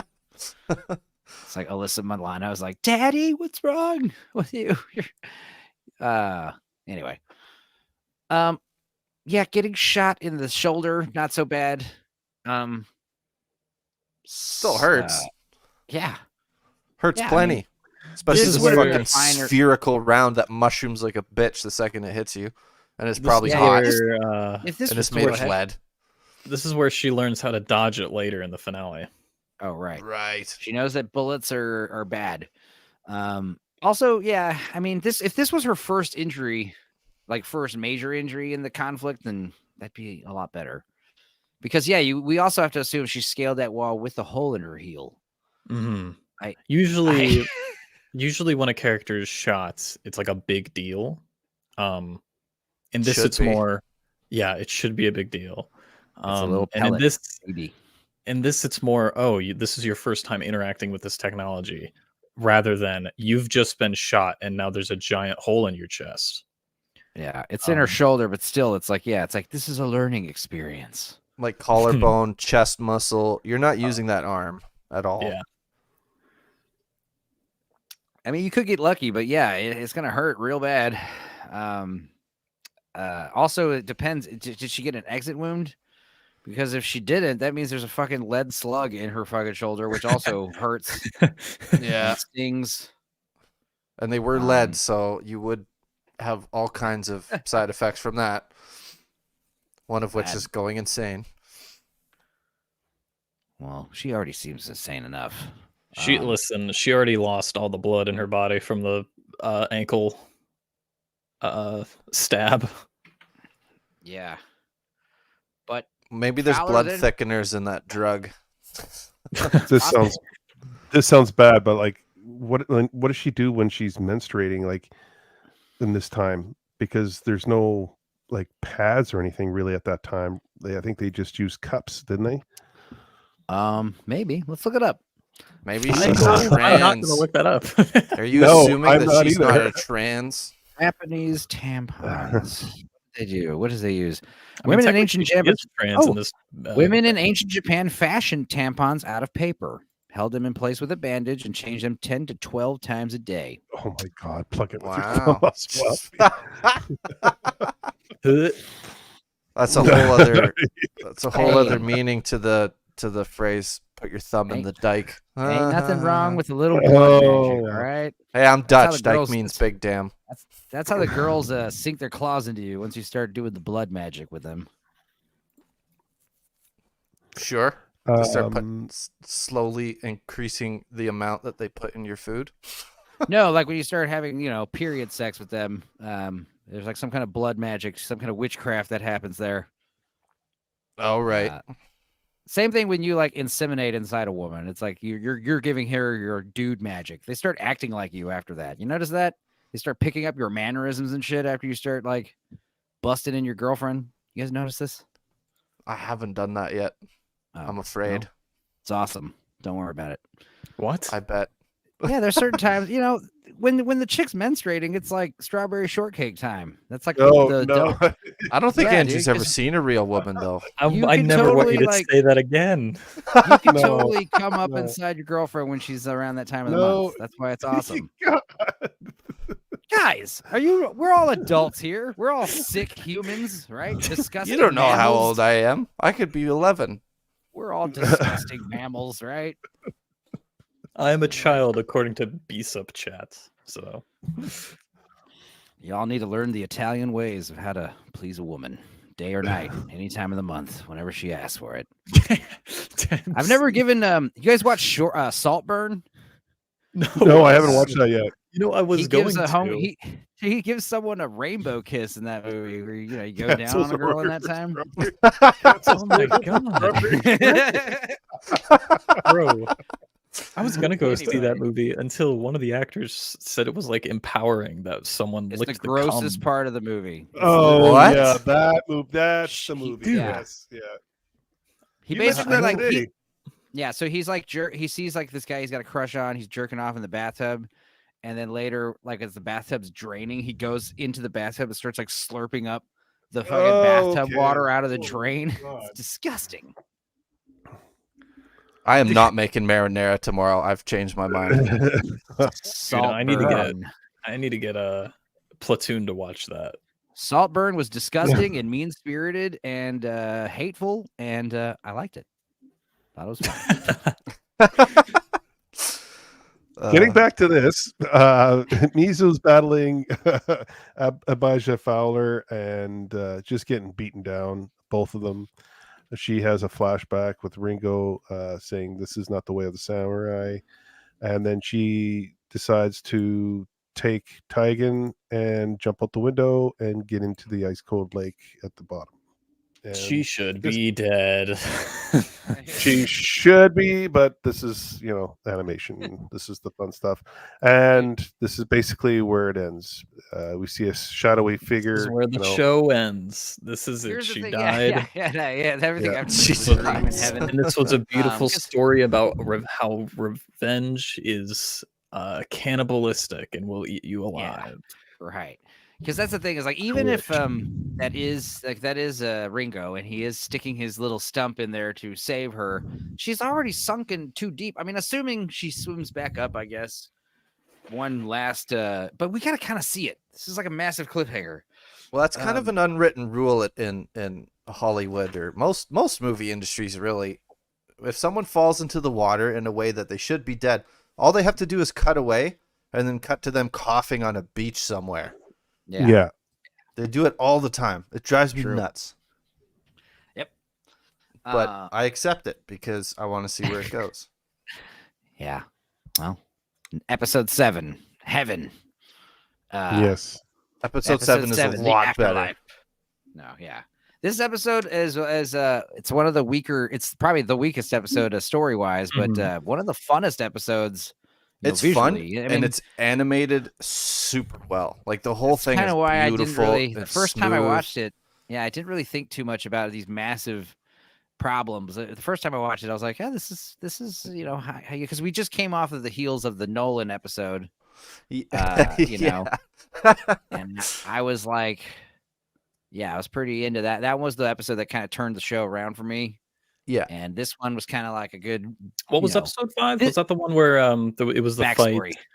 All the backstory. Yeah, the backstory with the husband and the opioid addicted. Yeah, mom. you had the past, so present, and the future. Yeah, and also I was sure that she was a lesbian, and I was kind of relieved to find out that she not only is heterosexual but has actual sex with a man and enjoys it. That's the other thing is like I was expecting her to like, oh, she gets like. Yeah, like we thought, like she thought she was gonna be like, molested basically by her husband. I don't like it, or I don't know. I'm none of that. Yeah, no, I like very Mikio. passionate lovemaking. More of that in our movies, please, in our shows. We all need to start fucking more, guys. Come on, everybody, as a society. That's true. There are not enough white babies. There's lots of other babies. Gen Z is like the least like they don't like consider sex being like a main drive for them. I'm pretty sure I saw some study where like, well, you're definitely not Gen Z then. Yeah,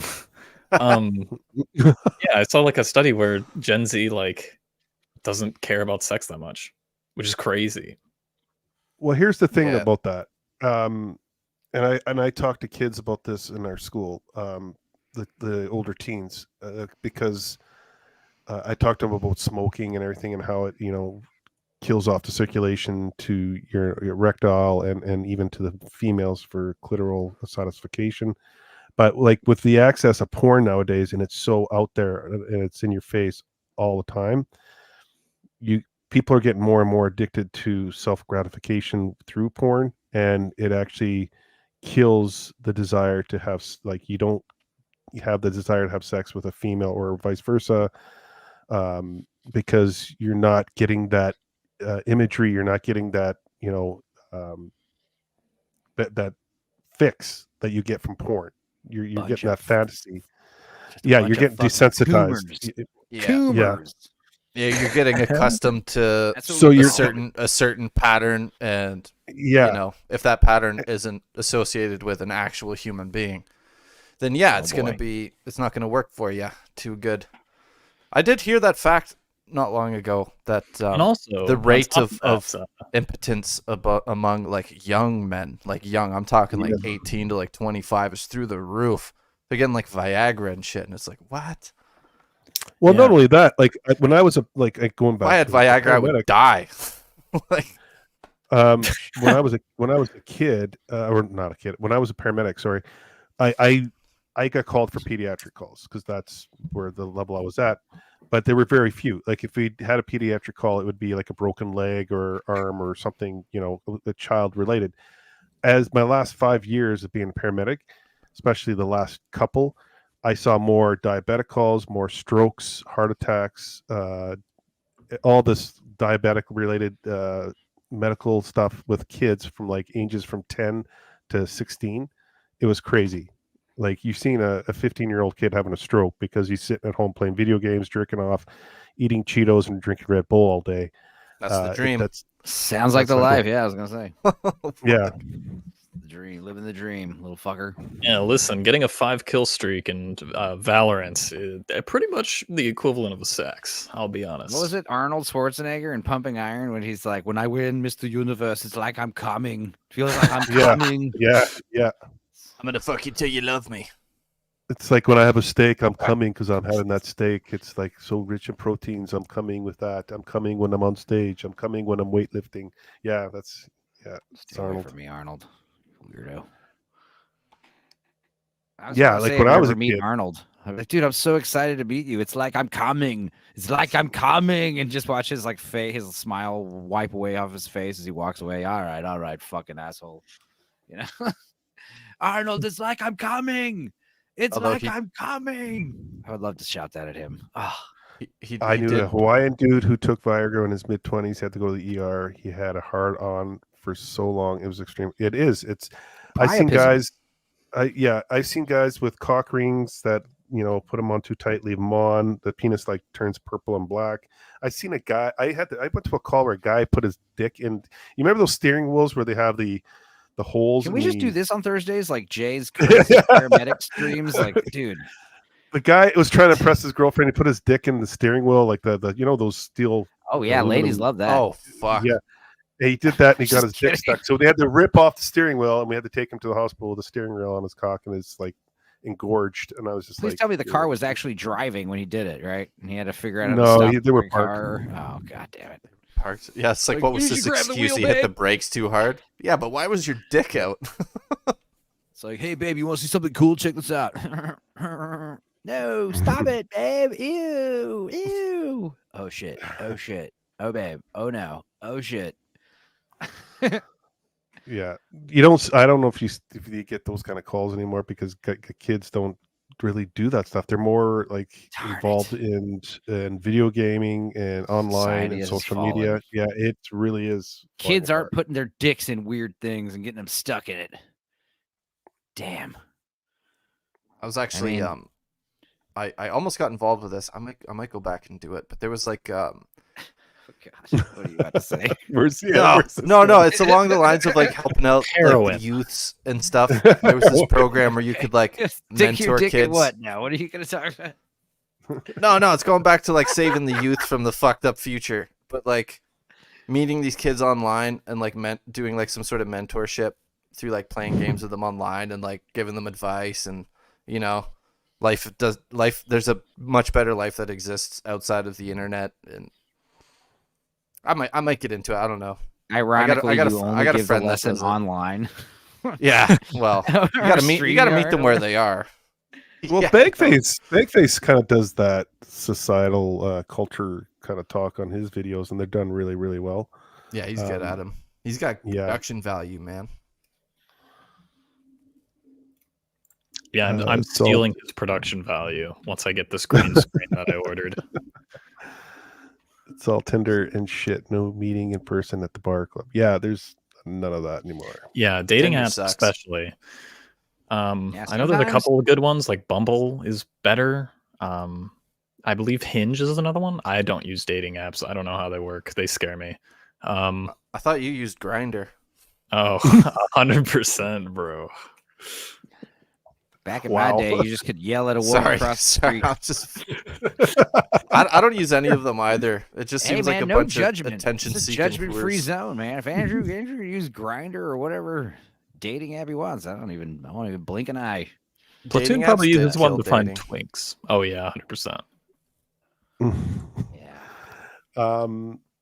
Yeah, if I had that back when I was a young guy, I don't think I'd leave the house. I would be just having like, I know, I don't want to say his name, but he was using Racodiscipline. and he he literally would just have girls come over. They would just do the deed, and then she would leave, no questions asked, and that was it. And I'm like, what? Where was that when I was 17, 18, 19? Like, man, jeez, must have a fat hog. Just kidding. Or a really cool bed. This episode's gone downhill so quick. Listen, usually on my streams, it's me and an uninspired reviewer just talking about hot women. So it's pretty much the same thing going on. Oh yeah, Fair uninspired enough. man. He's a little dog, man. I like him. Oh, he's French. He's French. He's like Pepe Le Pew. He's like over Pepe there. Le Pew. Oh mon chéri. Oh, I want to. Andrew, Omelette du fromage. you did have a good take today with Sydney Sweeney. That is definitely, yeah. What was the take? She has nice titties. Well, yeah. Bro, she got knockers. Oh yeah, that was the take. All natty. Yeah. Oh yeah, From blue-eyed samurai to one-eyed samurai. Yeah. If you like what you heard tonight, hell yeah, make sure to subscribe and share on Twitter. Yeah. Maybe not this episode, but go back and share the other ones. I mean, if you like the disgusting shit we were talking about, there's plenty of that on my channel for real.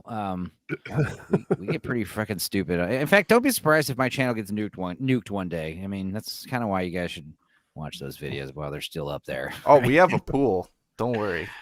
Good lord. blue-eyed samurai to one-eyed samurai. Yeah. Well, this episode was a quick one. There was no dialogue really. Yes, you get to see Abijah Fowler. You get to know him a little bit more. And his cheese. Yeah, and it's just an action-packed, over the top episode leading into the end of the last. What do we got? 2 more episodes, 7 and 8. So, which it ends off pretty good. I like the ending, to be honest. It could be a lot worse. It could have been a lot worse, but I like the ending. Dude, I'm literally looking up cottage cheese, pictures of it, and the first thing I'm seeing is how to make cottage cheese at home, and there's a fucking bunch of strawberries in this bowl of cottage cheese. There you go. Damn. Wow. Okay. Yeah. I wouldn't have done that of my own volition. But so, I'm gonna try it now. 2 episodes left. We're going to do episode 7. We're going to do episode 8. And then end of January, I'm going to start up Arcane. We're going to break down Arcane episode by episode. We'll do that weekly on Thursdays. Hopefully these guys are going to jump on and join me for that. I believe they will be, because I know Andrew loves Arcane, and Amateur did an incredible breakdown of Arcane. A really, really good breakdown of Arcane himself. So look out for that. Going around the horn, let's wrap this up. Benzo, where are you going to be? What you got planned for the next week? Don't know. Nothing solid this weekend. I'll go wherever. But New Year's Day, I think I'm going to do a short Jackbox stream. Also, Hostman, if Ziggs wants to come in, yeah, because I am going to buy a Jackbox game, and we can combine forces on that one. But yeah, I think it's going to be another Jackbox goof-off stream. And then Wednesday, me and Uninspired watched Full Eclipse, which was a Mario Van Peebles werewolf cop movie, and it was actually pretty badass. So, expect a riff of that. And yeah, hopefully I'll get my Renfield video out soon. Arcane is November. Yes. All right. Oh, bro, Andor season 2 was supposed to come out in that quarter as well. I could have 2 peak shows. But no, they didn't give it to me. Andor got delayed. I'm not happy, Disney. No one's happy with Disney. Disney's going to fuck it up. You watch. Oh, I don't think Andor season 2 is going to be nearly as good. But I don't think it's going to be like god awful. Because honestly, what I think happened is because Disney filmed during the strike, so Tony Gilroy couldn't be there. So what I think happened is he shows up and he sees the footage that they have and he's like, "This is shit." And Yeah, so and he just has he's to like, make a show out of it. and he's I like, kinda, "No, I delay kind of got this." that impression. Not gonna lie. Mm-hmm. Well, that's what happened in the first season. He didn't like COVID saved the show really because like it was delayed, like production was delayed, so he had more time to write it and flesh it out. Interesting. Well, money, they had money to fool around with. Now everything's in a very tight grip financially for these Which might be seasons now. better. Because when you have an unlimited budget, you tend to be excessive with things. And I think if the season 2 is the same budget, I believe it's like 250 mil. Holy fuck! I don't see that. That's a lot of money. Yeah, how many episodes? 12, same as first season. Which the first season was 250 as well. Which it looks because that's not outrageous for a TV show, but yeah, it's still a lot of money. I mean, it looks better than I mean, it's the best looking Star Wars show. Oh yeah, 100%.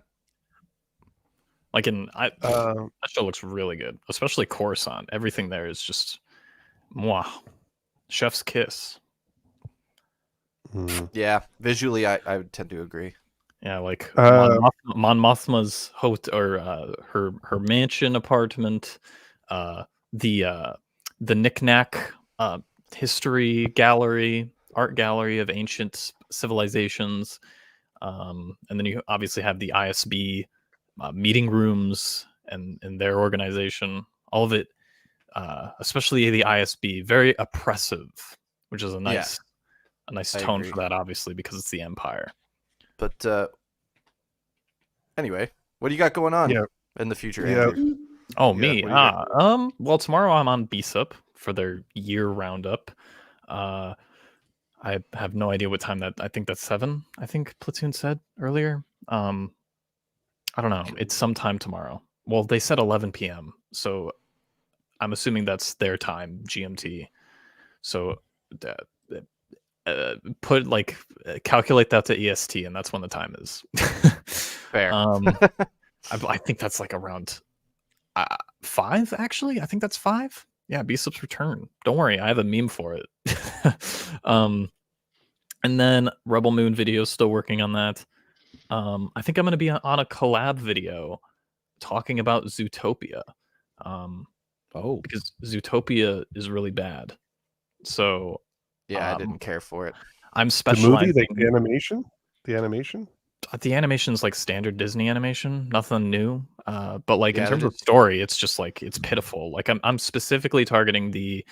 I've been tasked to break down the plot and the character of the antagonist, and none of it holds up. So anti-Semitic metaphor. Oh, 100, dude. This movie, we watched it and we dissected it. What's the sheep's name? What's the sheep's name? Bellwether. Yes. Yeah, the movie's like really racist too. Like it screams 2016 progressivism, where it's like, oh, we want to be all inclusive, and like at the end of the day, you are a racist piece of shit. Isn't that when it came out though? I think it is when it came out, so that would make a lot of sense. The movie, it's really funny when you have a movie that's trying to get rid of stereotypes for like certain people of certain classes, and then all of its jokes are centered around the most surface level stereotype you can put on any like the giraffes are tall. Isn't that funny? Oh, like rats are small. Isn't that funny? Yeah, Ziggs, you're right. Mm-hmm. Yeah, the anthropomorphic thing and the way they sort of like sexualized it made me a little uncomfortable. And also, like Judy Hopps, kids movie, it made me uncomfortable, especially. And also, Judy Hopps is like one of the worst protagonists I've never seen because she is also a racist piece of shit. Because she has like fox spray, and like that's the equivalent of having like black people spray or like Mexican people sprayed. It's insane. But yeah, not a good movie. You're doing that. What else are you going to be doing? Oh, Rebel Moon sometime. Okay. Probably next year. And is in when any it's other gonna streams? You've just been bouncing around from stream to stream pretty much. season or not season. What am I talking about? 2023 tier list ranking. Is we're doing that for Slight Tomfoolery. And we're gonna have a lot of guests on Discord. Everyone here is invited. Ranking every single movie of the year. Well, not every single movie, but most of them. Dismal. Okay. Yeah, I have the file set up. There's a lot. I'm down to pop in and out or in. What day is this? January 7th. January 7th. Okay. Yeah, we put it way back so that it doesn't interfere with anyone else's streams for the New Year's. And Vex is still here chilling. Thanks for hanging out, Vex. You're the best. Actually, no, I won't play it. I like that little video I made for Vex. Amateur, where are you going to be there, bud? Well, I'm going to be back on here next Thursday. I don't think I have... No, I don't have any other streams till then. But I actually have to ask Vex this later. I'm going to be on a stream, on Cannoli stream, when we do... I believe it's Lord of the Rings, The Two Towers. Wait, what? When is that? And I'm not even sure what day that is. I have to check with Vex. Maybe she'll tell me in the comments. I wasn't told about this. Am I scheduled for that? I have no idea. we shunned you. You're not good enough. No. Listen, I'm going to yell in the chat if I'm not invited to another Lord of the Rings stream. I was on the first. Wait, you were already on one? Well, then that's it. That's your one. No. Dude, everyone wants to be on the Lord of the Rings stream. I'm surprised I got on it. Yeah, I did a fellowship, both parts. Ah, bastard. On Cannolis? I think I'm on Cannolis for both parts as well. I think I'm also there for Dune 2021. Yeah, the new Dune. I might be on for Dune as well, but that's not for a while. But yeah, other than that, nothing. Still plugging away at my Arcane Part 2, which is basically turning into a freaking documentary about animation. I'm not sure how to stop myself at this point. Have you watched the behind-the-scenes documentary they made? Oh yeah, man! I've seen all of them. Yeah, I've seen live streams of YouTubers that had some of the people involved with the show as guests. I've seen like probably most of like the YouTuber breakdowns that are like kind of relevant. Some of them are really, really bad. Yeah, that's the thing that sucks sometimes. It's like you a lot have of a really daddy issues out there is what I've discovered. A lot of daddy issues. Yeah. It's like a show that you really like, but all of the reviews are terrible for it. Well, not all of them, but that's basically why I made my Arcane review in the first place, because I had thoughts and I was watching everyone else's video and I'm like, okay, no one said this, so here I go. And plus, I had my hands on the lossless like FLAC soundtrack, so I'm like, all right, at least it's gonna sound good, if anything. Yeah, that's what my Andor video that is still being worked on has like. That's where it spawned from, because like nobody else was doing like a good enough job at breaking it down. So I was just like, all right, fine, I'll do it myself. Yeah. How long is the Andor one going to be? Because like I noticed your videos are roughly around 18 minutes. The Andor one's probably going to be really big. Yeah, I figured that. Along with my Temple of Doom critique, which is coming sometime. Fuck that movie. True. Of the Indiana Jones series.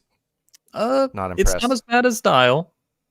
I haven't seen Dial. Dial is horrendous, but I do think it's worse than... I turned Dial off. It's that bad. Yeah, it's pretty bad. Dial, yeah. I just watched the trailer and I'm like, fuck this. Temple of Doom is worse than Crystal Skull. And I got a lot of pushback for saying that on a live stream, so then I decided to make a 2-hour critique of the entirety of Temple of Doom.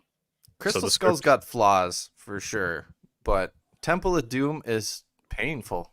Some of it's so just pain. bad. Like, what's her face? Just cut the character. Cut it completely. Andy! Like, fuck me. Oh, yeah, and also the fact that Indiana Jones is pretty much like just dragging her around and actively putting her in danger for no reason. It's like Indiana Jones is a terrible person. Why am I rooting for this guy? I'm honestly rooting for the villain to kill him. Yeah. Which they should have. No. The amount Ziggs, of plot you don't armor- like Inglorious Bastards, so you can't even talk That's true. in You're the bin. crazy. Yeah. I haven't gotten It's like- over that. It's like one of my favorite Tarantino movies. And the amount of plot armor in that So movie why- is so why- stupid, especially in the first 10 minutes. God, I hate that movie. What movie? Temple of Doom. Sorry. Oh, it's the I thought you were worst. saying Inglorious Bastards. I'm like, plot No, armor. no, What the no, fuck? no, no, no, no, no, no, no. Yeah, Well, those Jews getting back hiding in the to, floorboards with all their plot armor. Get back to rounding this out. I'll just quickly mention what's happening here. I will be on. I don't think I don't know if I'll be on B Sup or not. I don't know if they'll invite me on or not, but probably not. They said that they're gonna have like rotating guests. I don't know how long I'm on. Yeah. Yeah. Well, you're a Although I staple don't- on there. Like, I am. I don't know why. I'm like 12 streams in a row I've been on that. I don't know why I still get invited. I'm just there. To which well, one? I've said this in another stream there, Andrew. I said I learn a lot from listening to you and Platoon and Vex and everyone and Copa and about the film and stuff like that. I don't claim to be a know-it-all when it comes to this stuff. I do enjoy your guys' takes and learning from you guys, which is great because you are in film school and at junior college. Yes, But- I'm an egotist. Yeah. Nice. I do like busting your balls though. I just get you all riled up. Oh, yeah. And I'm glad you came on tonight. Amateur, thank you so much, bro. I love having you on as well. You have incredible takes as well. You have an incredible breakdowns. Your videos are amazing. Well, thank you. You're a great dude. I'm glad to have met you and have you on and do these things with you. And we'll continue doing them with Arcane. And Enzo, buddy, I love having you on here. You make me laugh. You got also some great knowledge in there and some great takes as well. It's always good to pleasure. have you on. Of No, it's course. great. I like having you guys on here. It's a lot of fun. As for me, I will be on. I don't know if I'll be on BSUP or not.